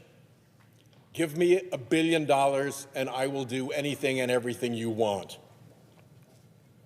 The fossil fuel billionaires were only too happy to take that deal.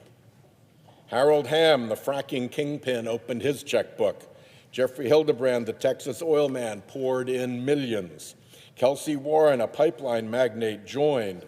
Other familiar players like George Bishop, Tim Dunn, the Wilkes brothers, they all lined up. The fossil fuel donor elite understood the corrupt bargain. Invest just $1 billion, and maybe not all of that $1 billion. They're at hundreds of millions, we're not sure. But let's say it was $1 billion that ended up coming through.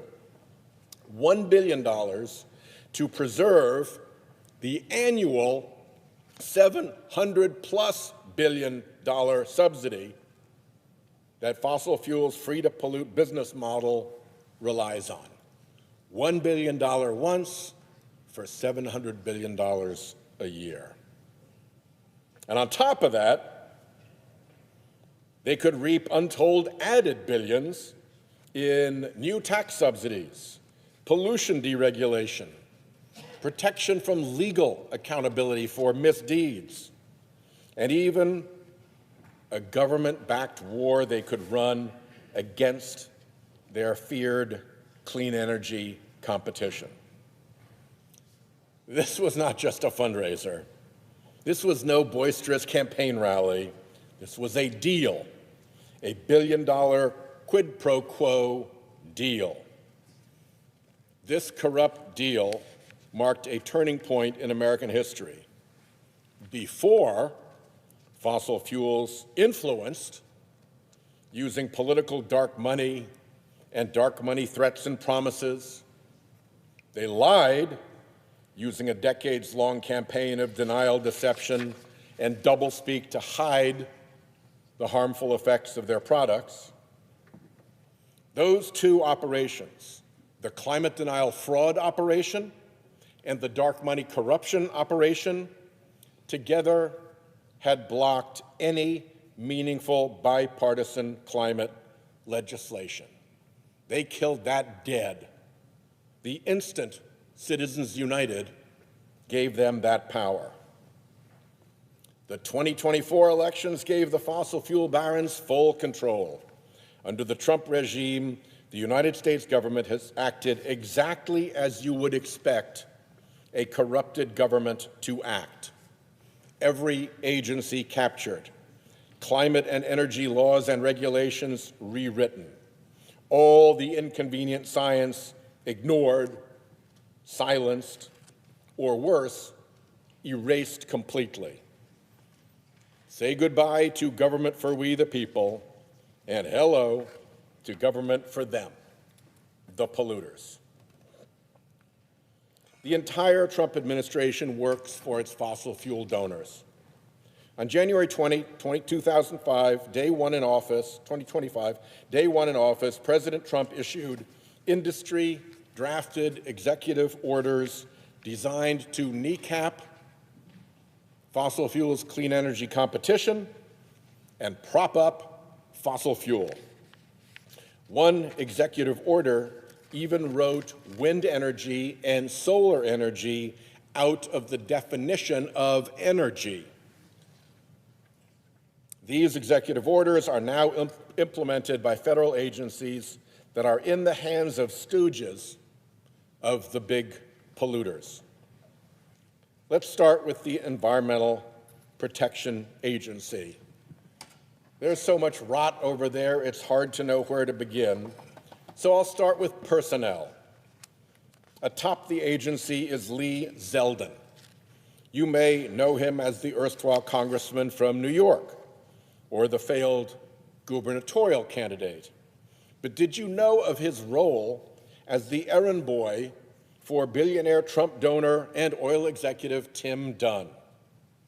Until January, Zeldin had a cushy role at the America First Policy Institute, a pro-Trump so-called think tank founded by oil man Dunn. AFPI is hell-bent on increasing fossil fuel production, reducing fossil fuel regulation, and protecting the free-to-pollute fossil fuel business model. Dunn was thrilled to have his boy Zeldin slide slimily into EPA. Then there's EPA Deputy Administrator David Fatui and head of the Office of Air and Radiation Aaron Szabo, who before joining the EPA spent years defending polluting industries in court or making polluters' pitches to us in Congress. Stephen Cook, Principal Deputy Assistant in the EPA's Office of Land and Emergency Management, recently represented the American Fuel and Petroleum Manufacturers in its legal challenge to an EPA cleanup rule. Now he is the regulator he just fought in court. Nancy Beck, the Trump's EPA Chemical Safety Advisor, used to help run the chemical manufacturers' main trade association, the American Chemistry Council. And Sean Donahue, well, he is the EPA's top lawyer, even though he has never taken a deposition, tried a case to verdict, argued a motion, or authored and signed a legal pleading. But his partner was Deputy Director of Personnel at the White House, and fossil fuel deregulation depends on usefully incompetent lawyers. The foxes are literally guarding the EPA henhouse. Once the pride of American environmental stewardship, the EPA is now turned inside out. Instead of writing rules to protect the public from pollution, it's writing rules to protect polluters from public accountability. EPA's most striking betrayal to date was its move to repeal the endangerment finding, the scientific and legal cornerstone that acknowledged greenhouse gases are a threat to public health and welfare.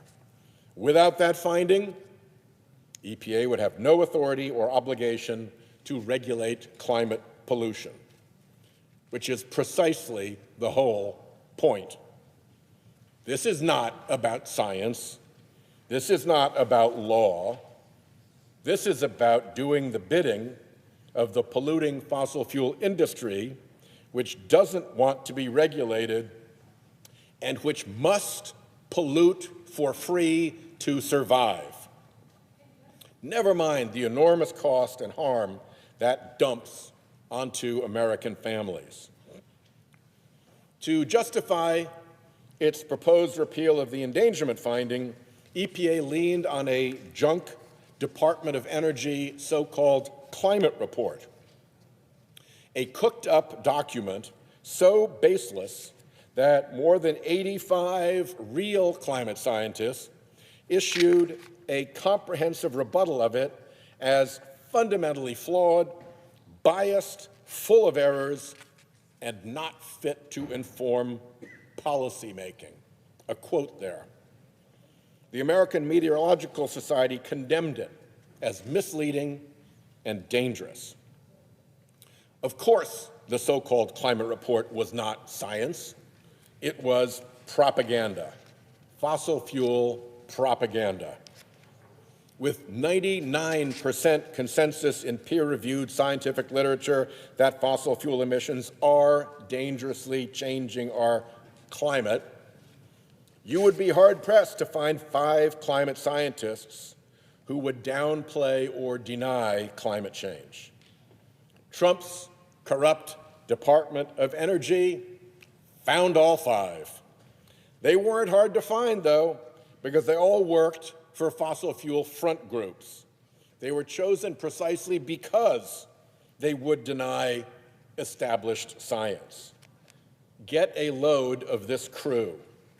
Dr. Roy Spencer, previously a visiting fellow at the climate denialist Heritage Foundation, funded, no surprise, by ExxonMobil, Donors Trust, the Koch Foundations, and the Sarah Scaife Foundation, all fossil fuel companies or dark money outfits pushing fossil fuels pollute for free agenda. Dr. John Christie, linked to conservative front group Competitive Enterprise Institute, funded with dark money from the American fuel and petrochemical manufacturers, the Charles Koch Institute, Donors Trust, the Heritage Foundation, Marathon Petroleum, and Murray Energy. Dr. Judith Curry, who charges $400 per hour for consulting services to petroleum companies, electric utilities, and natural gas energy traders. A frequent face also here in Congress, spewing fossil fuel-funded propaganda in committee hearings. Dr. Stephen Coonan, formerly at British Petroleum, now a fellow at the Hoover Institute, a conservative-leaning research organization funded by ExxonMobil, Donors Trust, and the Sarah Scaife Foundation. Finally, Dr. Ross McKittrick of the Cato Institute, funded by Charles Koch, Donors Trust, ExxonMobil, Murray Energy, and the Scaife Family Foundations. And he's also a senior fellow at the Fraser Institute, funded by the Charles G. Koch Foundation, ExxonMobil, and the Sarah Scaife Foundation. If you're sensing a pattern, you should be. Everyone knew the report was nonsense, but it gave the polluters a fig leaf behind which EPA could try to deregulate fossil fuel pollution.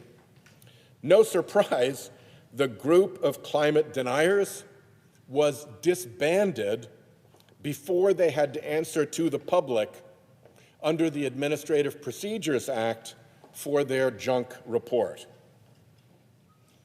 Trump's corrupt EPA is also repealing methane standards, undoing auto emissions rules, abandoning air pollution safeguards, scrapping limits on toxic emissions, cutting protections against pollution from coal plants like mercury and carbon dioxide, even clawing back billions in appropriated funding for clean energy.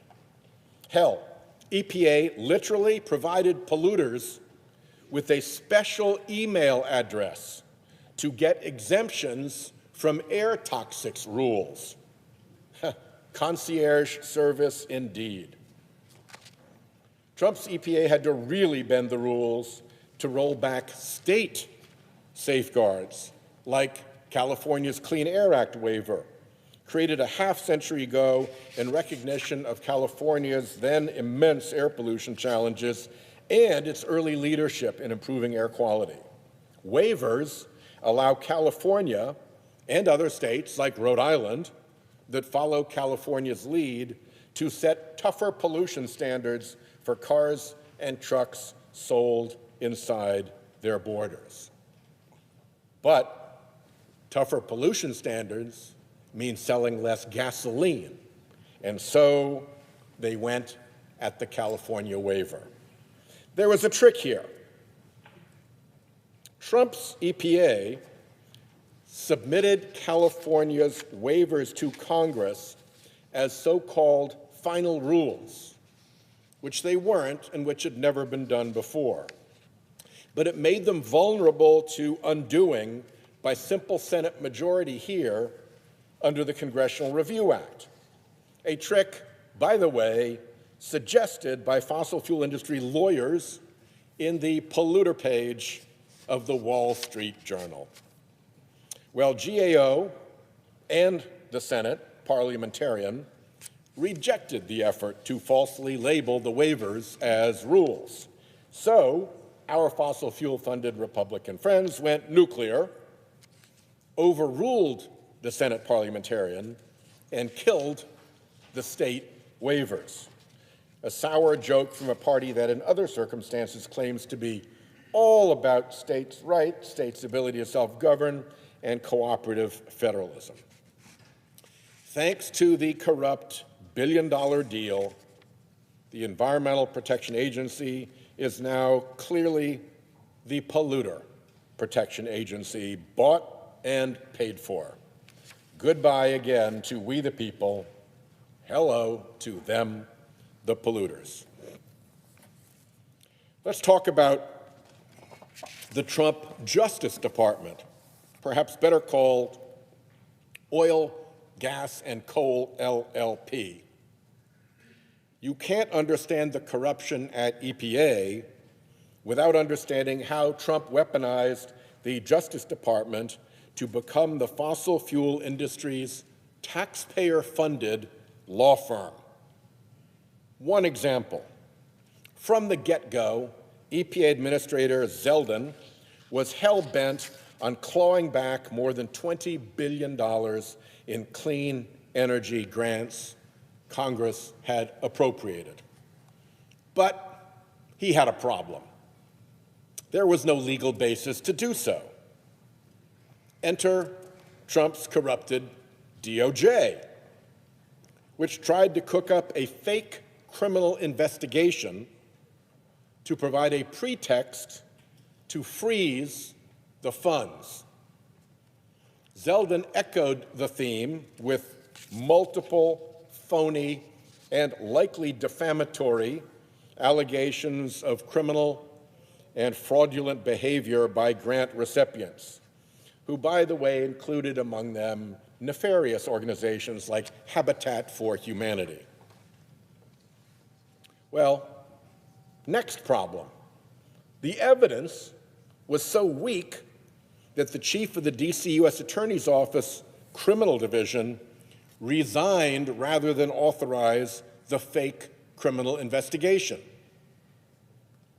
And no other career attorney in the whole office would sign on. So Trump's since fired interim U.S. attorney personally submitted a warrant application with no career cosigner. And guess what? He got shot down by the magistrate judge for lack of probable cause. Any federal prosecutor can tell you how unusual and how embarrassing that is. Desperate, Trump's DOJ tried to shop the same failed investigation to other U.S. attorneys' offices, hoping somebody, anybody, would pursue the failed warrant. And in case that weren't enough, meanwhile, in another courtroom, back in the same D.C. courthouse, Department of Justice lawyers in a civil matter were denying that they alleged fraud in the use of those funds. What a mess. Seeking warrants without proof, prompting career officials to resign, making fake public assertions of criminality, failing in court, making inconsistent legal arguments in the same courthouse, all of that to claw back money duly appropriated by Congress and properly obligated to grantees, all to help grow the clean energy sector and reduce air pollution? None of that is normal DOJ. This is weaponized DOJ. Just last month, DOJ's fossil fuels law firm went to federal court in New York to strike down a state law requiring the largest fossil fuel polluters to pay into a fund to redress New York's climate damages for infrastructure, adaptation, for disaster recovery. DOJ the United States Department of Justice went to court to argue the polluter's case, that the law was an unconstitutional overreach that federal courts should rein in.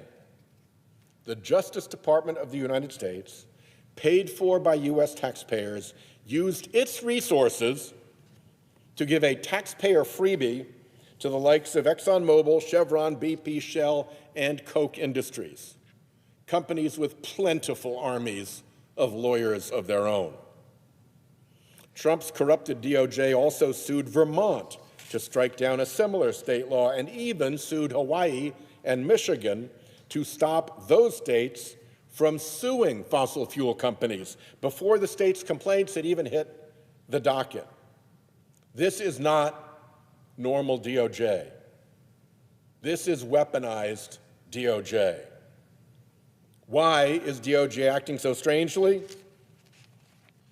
As a former prosecutor, I'm telling you, this makes no sense unless you follow the money. After the billion-dollar quid pro quo deal, DOJ has become the polluter's taxpayer-funded law firm. Goodbye to we the people as the DOJ client. Hello to the new client, them the polluters. Third is Trump's Department of Energy. It's run by Chris Wright, the former CEO of an oil and gas services company, handpicked to lead DOE by, guess who? Oil billionaire Harold Hamm, who organized the Mar-a-Lago billion-dollar deal donor dinner. DOE should be advancing clean energy, supporting energy innovation, and funding the energy technologies of tomorrow, as Congress has authorized it to do. Instead, this Department of Energy has become a fossil fuel industry lackey. You've got to recognize, in looking at what is going on over there, that Trump's executive orders, supposedly to unleash American energy, are written in code. It's not a complicated code. In the code, the word energy is code for fossil fuel. Understand that, and the rest becomes obvious. And look at the behavior. Department of Energy cut clean energy grants for low-carbon technologies and for reducing emissions. Department of Energy slashed funding for solar energy by 87% and wind energy by 78%. Department of Energy created a $625 million bailout fund for expensive, polluting coal-fired power plants. During the current shutdown, Trumpsters are piling on for fossil fuel polluters, so far scrapping $7.56 billion in clean energy grants. All of them, I'm sure, by coincidence, in 16 states where Kamala Harris won the presidential election. All of this will raise costs for people. DOE knows how grids work. They know that suppressing clean energy means that the grid has to call up expensive, polluting fossil fuel plants, plants that might otherwise be idle because they're too expensive to run. They know that this moves billions from utility customers' pockets to the pockets of the fossil fuel industry. This is not a glitch. This is the goal. Oh, and don't forget that it was DOE that cooked up the junk science report and teed up EPA to ditch its duty to regulate fossil fuel emissions. Thanks to the billion-dollar deal, Trump's corrupted Department of Energy is, by its own coded definition, not the Department of Energy, it's the Department of Fossil Fuel. Again, goodbye to we the people, hello to them the polluters. Next is the Department of Interior, once a steward of America's public land and waters. The billion-dollar deal turned it into a leasing agent for fossil fuel.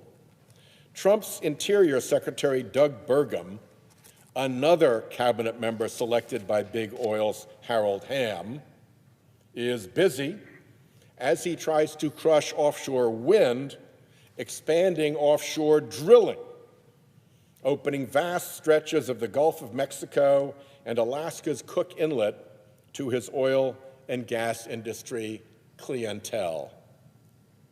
Onshore, he's handing out leases across the West. Never mind the effects these projects will have on the climate, on water resources, or on nearby communities. Trump's interior is even lowering royalty fees and environmental standards to make sure drillers get maximum profit at minimum responsibility.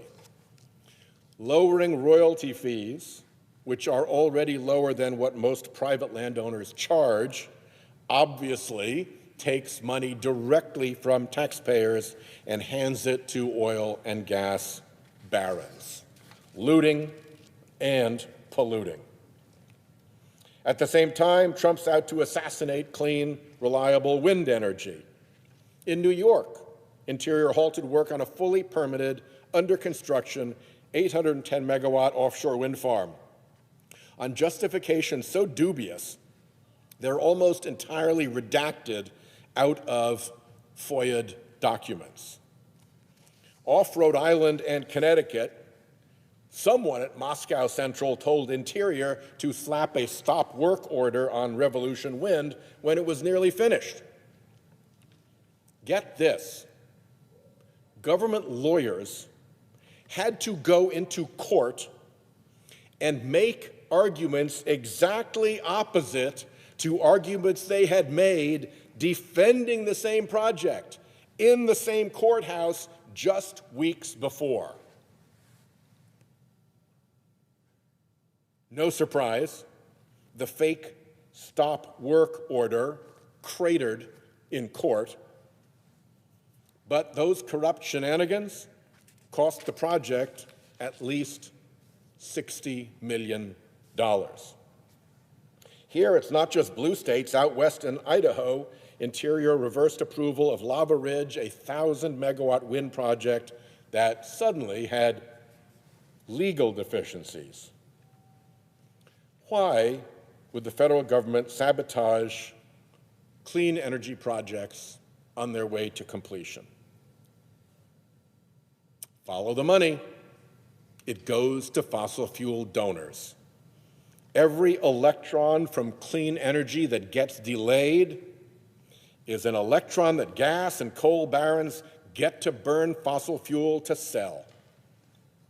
And since wind and solar energy are actually cheaper, your utility bills go up. It's a direct transfer of cash from American families to fossil fuel companies and their billionaire owners. Interior has even started to auction off wildlife refuges, treasured places that should be sanctuaries for threatened species. Oil and gas companies are now invited to bid on land set aside for conservation. National parks face budget cuts, lost protections, and industrial projects right at their borders. Trump's corrupt interior is no longer about preserving these landscapes for future generations, but about what can be extracted from them now by big donors. The public loses cherished lands and protections that took decades to establish, all for a short-term fossil fuel payday. Interior ignores tribal consultation, pressing forward with drilling projects on ancestral lands without meaningful dialogue or consent. Tribal governments and Native communities, just obstacles to be brushed aside rather than sovereign partners with legal rights. This behavior echoes a long, shameful history of disregard for indigenous voices when fossil fuel profits are at stake. This is no all-of-the-above energy strategy, as the administration claims. It is a fossil fuel-first strategy that kneecaps clean power while supercharging oil and gas. The Interior Department is now basically the auctioneer for oil and gas leases. Public lands are no longer treasures for the people, they are commodities for the polluters. So again, goodbye government for we the people, hello government for them, the polluters. Last, we have the State Department. Under visionary leaders like John Kerry, the State Department once led America's global engagement on climate, helping secure the landmark Paris Agreement and accomplishing impressive and enormous international oceans protections from the climate threat. Now, with Trump calling the shots and Marco Rubio dutifully implementing his whims, the U.S. has exited the Paris Agreement and impedes cooperation on climate action. Just last week, using unprecedented tactics, the Trump administration bullied the International Maritime Organization into delaying a carbon-based levy for shipping emissions. Just so you can put this in context, shipping is responsible for more global carbon pollution than all but 5 countries, and it's completely unregulated. Shipping emissions degrade air quality around ports like Los Angeles, meaning millions of people breathe dirty air. There are clean alternatives to maritime fossil fuels. The technologies are ready. And the shipping industry wanted to make this transition. Plus, there's almost no cost to consumers. There's almost no American ship involved. But the Trump administration wouldn't have it, because every ship that runs on green ammonia or some other pollution-free fuel means one fewer ship that runs on bunker oil or LNG, and that means less money into the pockets of Trump's fossil fuel donors. Plus, it was a threat. It was a threat to the free-to-pollute business model that fossil fuel wrongfully depends on. So, we'll find out more about this, but with truly unprecedented tactics, the corrupt Trumpsters went full Al Capone, or maybe it should be called Oil Capone, to crush it. I should add that when I said last we have the State Department, that wasn't completely accurate, because Trump has put the whole of government in the service of his fossil fuel donors, not just the cabinet agencies. I'll just give one example, the Army Corps of Engineers. The Army Corps has a long and proud history, with a primary role to build and maintain flood control and safety infrastructure, levees, seawalls, and the like. The Army Corps also has a role in permitting energy projects. And last month, it announced that it would prioritize projects that are energy dense. Energy dense. In other words, those that generate a large amount of power on a relatively small footprint of land. Energy dense is a made-up thing.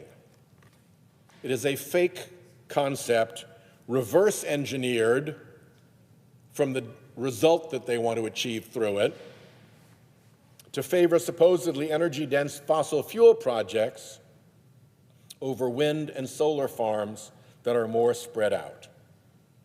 Except it's fake. Energy density, if it were real, would count the spread of pollution from fossil fuel plants, like soot particulates that can travel hundreds of miles, or greenhouse gases causing global harm. If it were real, it would count the huge supply footprint these fossil fuel plants require to run, the mining and drilling for coal and oil and gas, and all the related environmental destruction, the trucks, railroads, and pipelines spewing and leaking that deliver the fuels.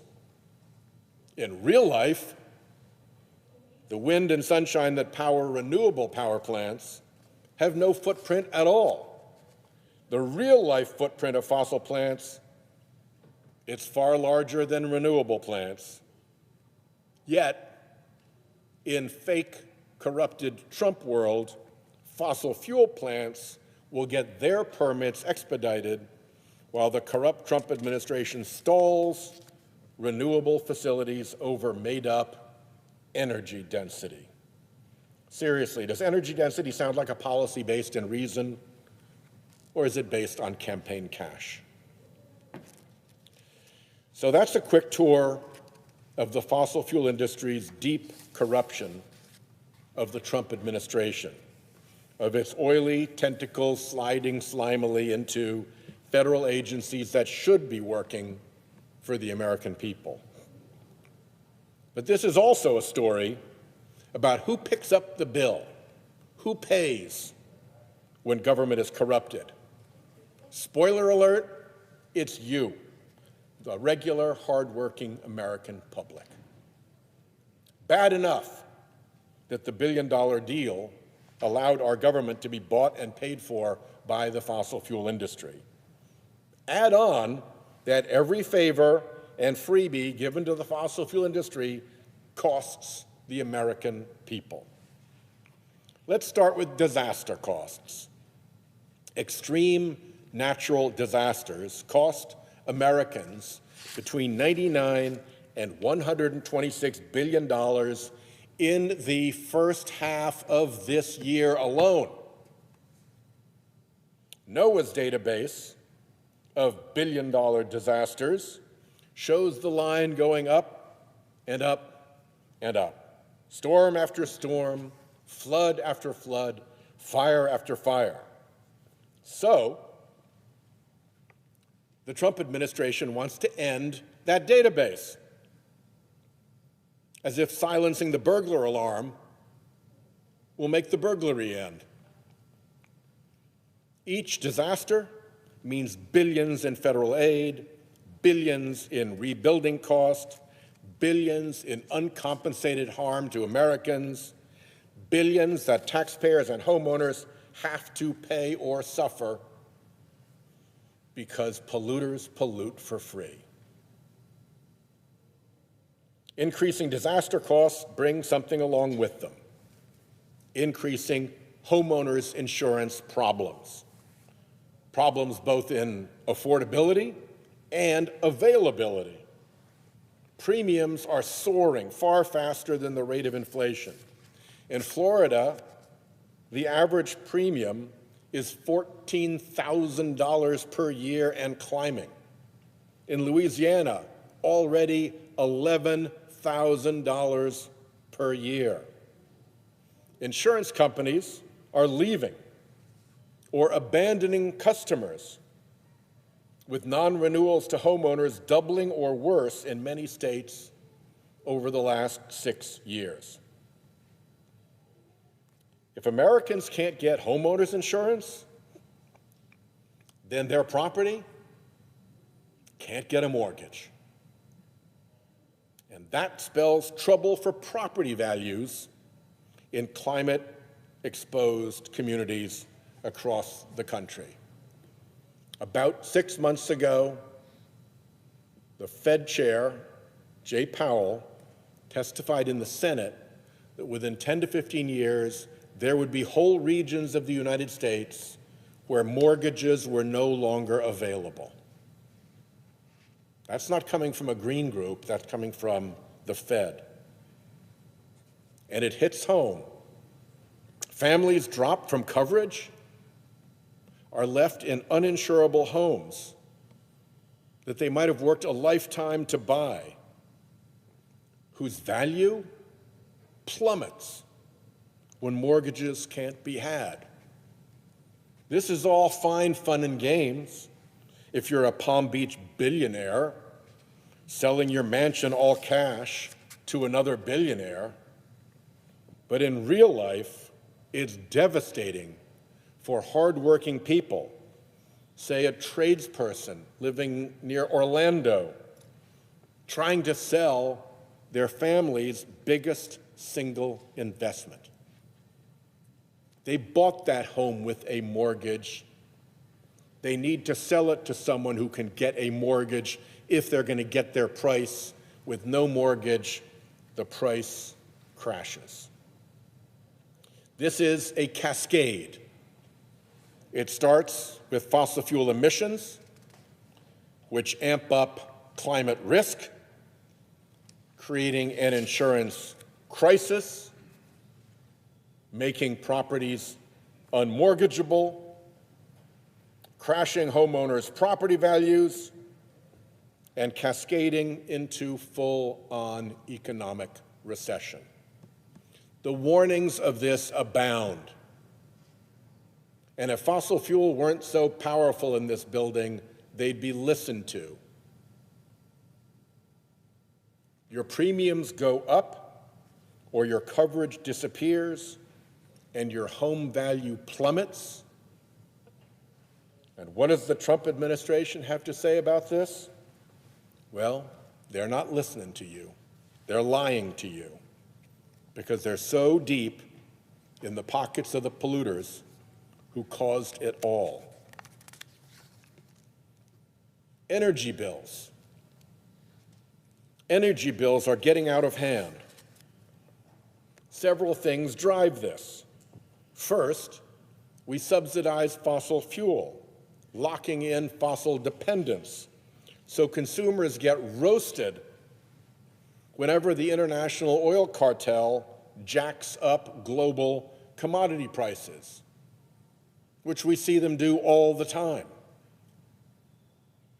Second, U.S. consumers pay more when the fossil fuel industry decides to export oil and gas for higher prices overseas. And there's less domestic supply because it got exported, and when there's less domestic supply, that predictably raises prices. The Trump administration forcing utilities to run aging and expensive coal and gas plants that were slated for retirement will likely add $3 billion per year to your electricity bills. $3 billion. But your added cost is fossil fuels' added revenue. You're the one getting cheated. The biggest hit will come from Trump sabotaging clean energy technologies. Technologies that already produce electricity at lower cost. Here's how it works. When less expensive clean energy can't get on the grid, expensive polluting fossil fuel plants that would otherwise be idle as too expensive to run get called up instead. Those more expensive plants then set the price for the grid, and your costs go up.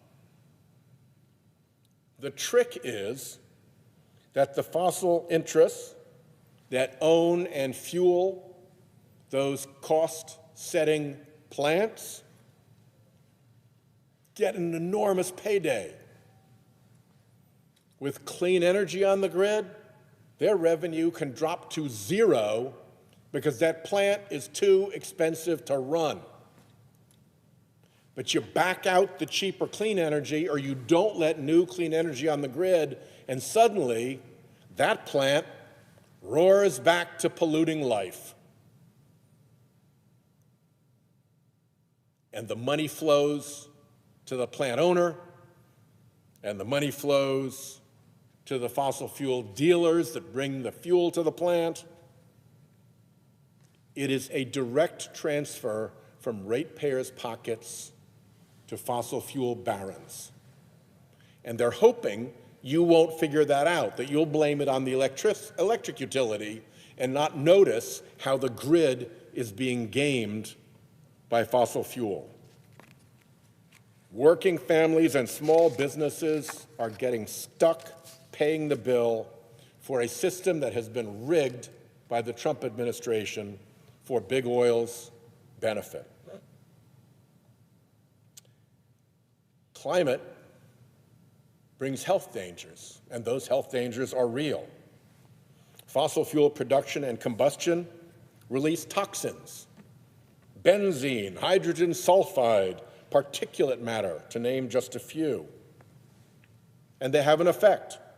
Children near fossil fuel power plants and oil and gas wells suffer higher rates of asthma. Nearby communities experience higher rates of cancer, heart disease, and neurological damage. Air pollution just from fossil fuel production and combustion costs the average American about $2,500 in extra health care expense.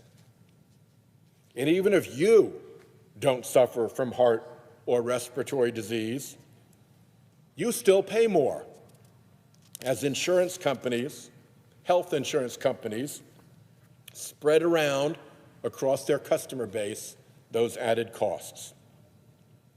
Nationwide, that added cost is around $820 billion annually. That's a cost of fossil fuel. It's a cost of fossil fuel that fossil fuel doesn't pay, even though economics says externalities like this should be in the cost, in the price of the product. But that's the pollute for free business model.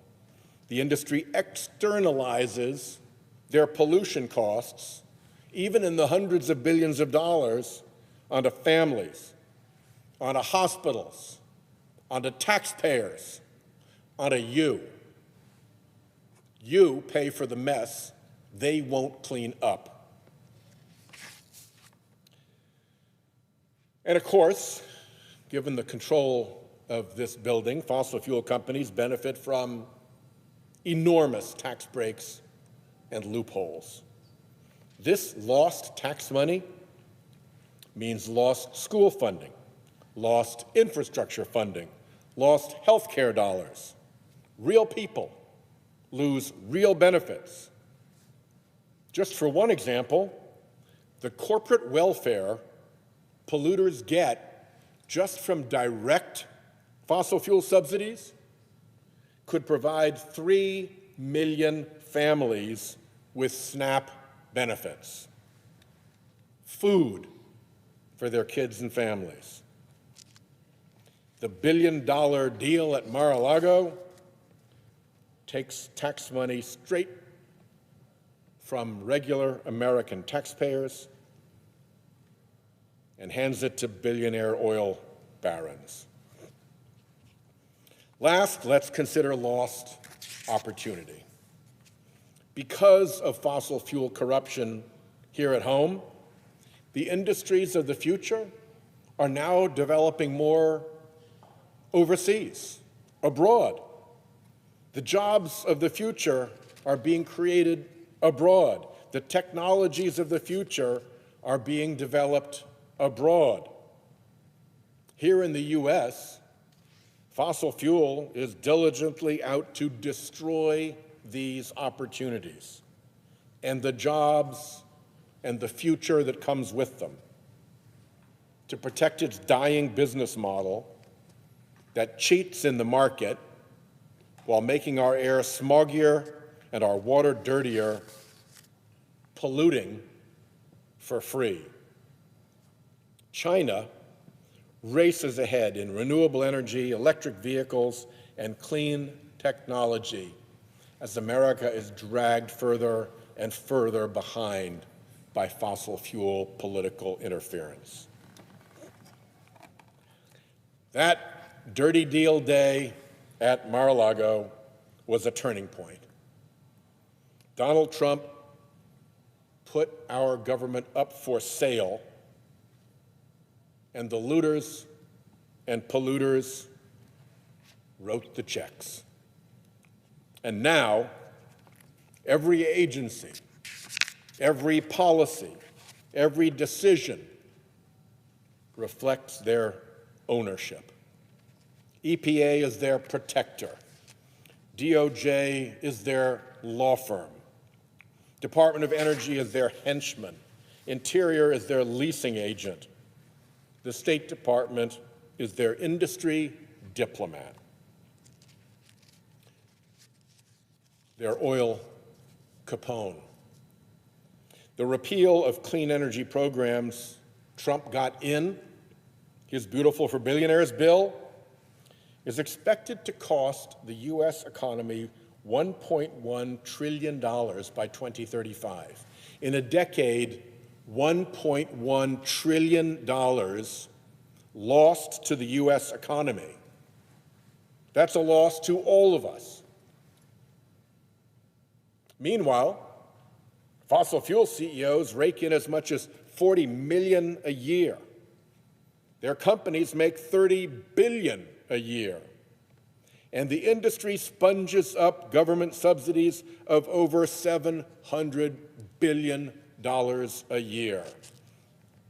That $700 billion is the bill the American people foot every year in more disasters, higher insurance premiums, higher electricity and fuel costs, worse family health, lost good jobs, and a dwindling economic future. With less clean energy, there will be more emissions. And with more emissions, there will be more disasters, pushing us towards the great climate insurance collapse. Everywhere are warnings from insurers, from economists, from bankers, from regulators, from the big short guy who predicted the Great Recession, from The Economist magazine, even from climate-shy Fed Chair Jay Powell. Warnings abound. Warnings are everywhere of climate economic disaster ahead. Is it too late to wake up? I hope not. Though for sure, our pathway to climate safety, it's narrowing. If we're going to solve the climate danger, we're going to have to take on the democracy danger. We do not have to accept the United States of America turning into a petrostate. We can still act. We can pass the Disclose Act to expose the dark money that enables fossil fuel corruption. We can call out and spotlight the climate denial fraud operation that has for so long deceived the American people. We can and must end the fossil fuel industry's corrupt, pollute-for-free business model, a model that violates the laws of economics as well as morality and decency. Why should polluter costs fall on taxpayers? It's simple. They shouldn't. Democracy also should not be for sale. Not to fossil fuel billionaires, not to Exxon, not to Chevron, not to Koch Industries, not to the American Petroleum Institute, not to the U.S. Chamber of Commerce, nor the National Association of Manufacturers, for damn sure not to Donors Trust or to Leonard Leo. for a whole lot of reasons, with our climate safety right up at the top of the list. We have got to end the corruption. We've got to spotlight the dark money front groups and the armada of special interest organizations spreading fraud. Democracy needs to belong to the people, not to the highest bidder. When people understand what was done to them by fraud and corruption and dark money, there will be a mighty reckoning, and it cannot come too soon. So I conclude once again, as I have in 301 of these speeches, now for the 302nd time, time to wake up. I yield the floor.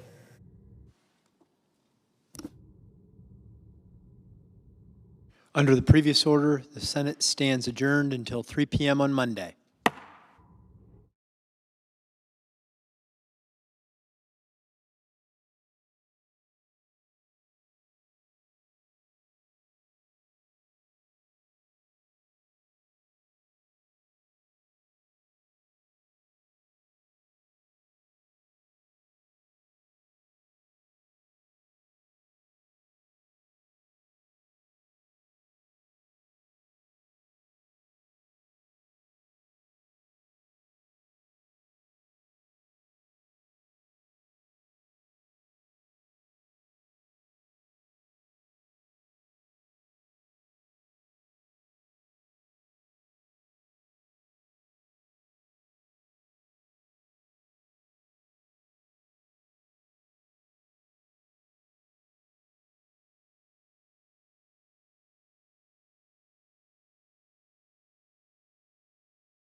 got to do appropriations, and we've got to be here 7 days a week, House and Senate, until we actually get this solved. And that seems like a pretty reasonable thing. My Democratic colleagues have been bemoaning the House is not in session. If you would have voted for my bill last session, we would all be here right now negotiating this out. I had 57 votes on that last session, 57. We were 3 votes short of never, ever having a government shutdown again, never. So I'm going to bring it again and to say, let's end the potential of government shutdowns ever. And let's actually stay here and debate the issues and to be able to work things out like grown-ups. In the meantime, until we can get that done and until we can get my Democratic colleagues to agree, my colleague Ron Johnson has brought forward a very simple proposal. Let's pay the people that are working. Like this young couple that I mentioned, they're still working, both of them. Let's pay them while they're working, while we continue to be able to negotiate this out. If you won't at least open the government, as we have the last 13 times when we got to this moment, and just have a continuing resolution, at least pay the people that are working.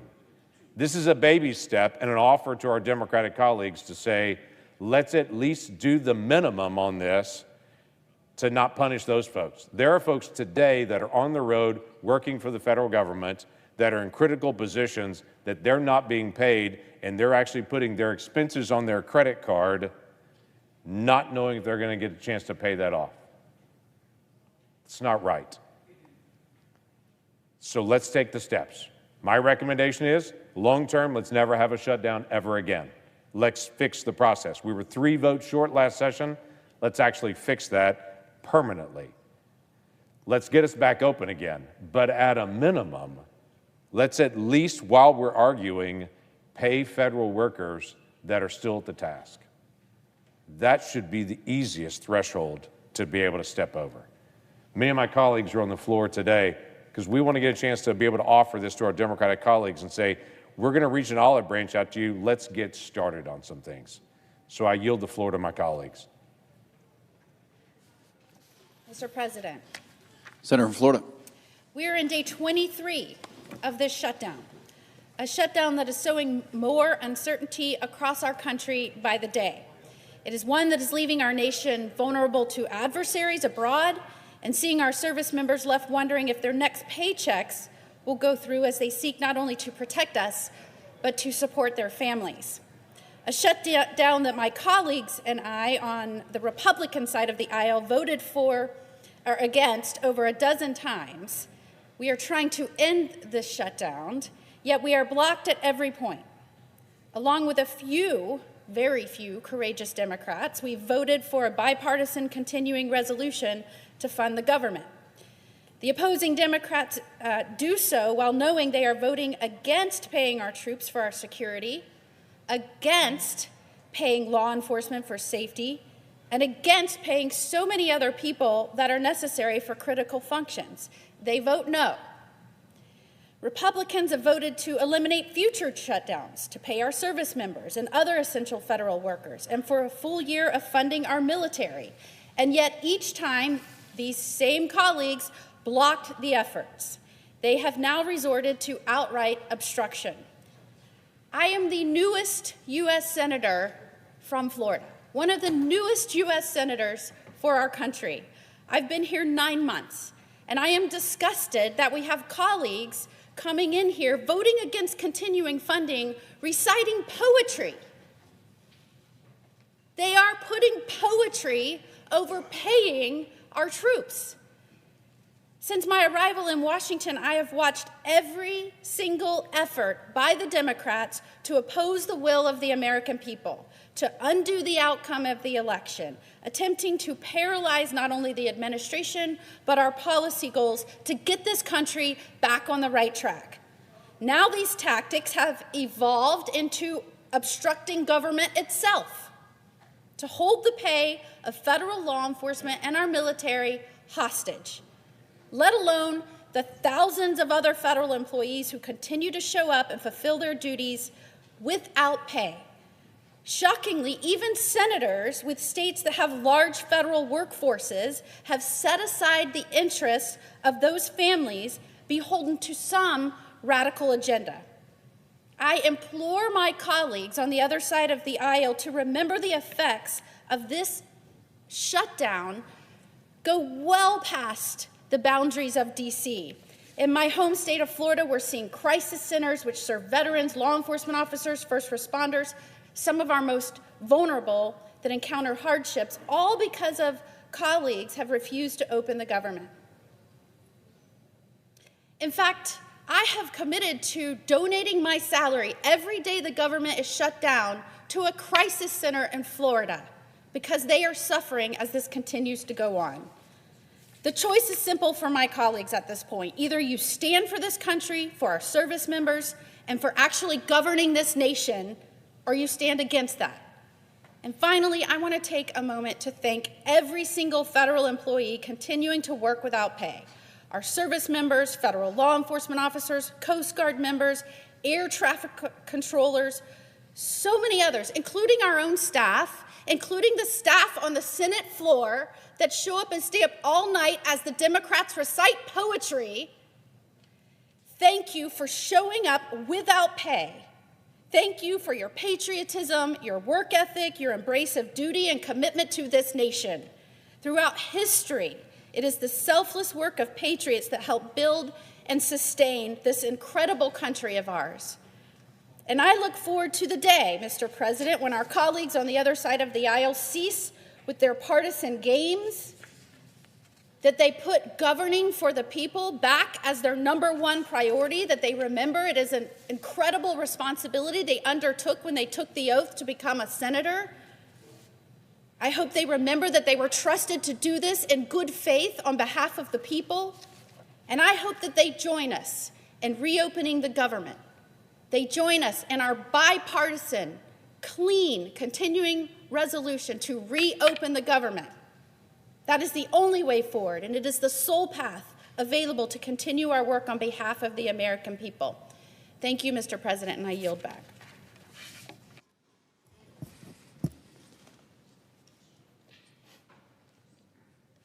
Mr. President. Senator from Kansas. Mr. President, good morning. Good morning to you. Good morning to all my colleagues here today. Now, as everybody, all the senators know, as all America knows, my friends across the aisle have kidnapped the federal government. In fact, they've now voted a dozen times not to reopen the government. And even surprising to most of us, twice they voted against funding the military during these challenging times. I think it's obvious to all America that this is a political shutdown, that this is showbiz to them. This is an opportunity for their left legacy media to shout and scream at President Trump and to kowtow to their far left Marxist base. Now, when you kidnap somebody or an entity, you have to have a ransom. Now, the opening ransom from the Democrats was an additional $1.5 trillion added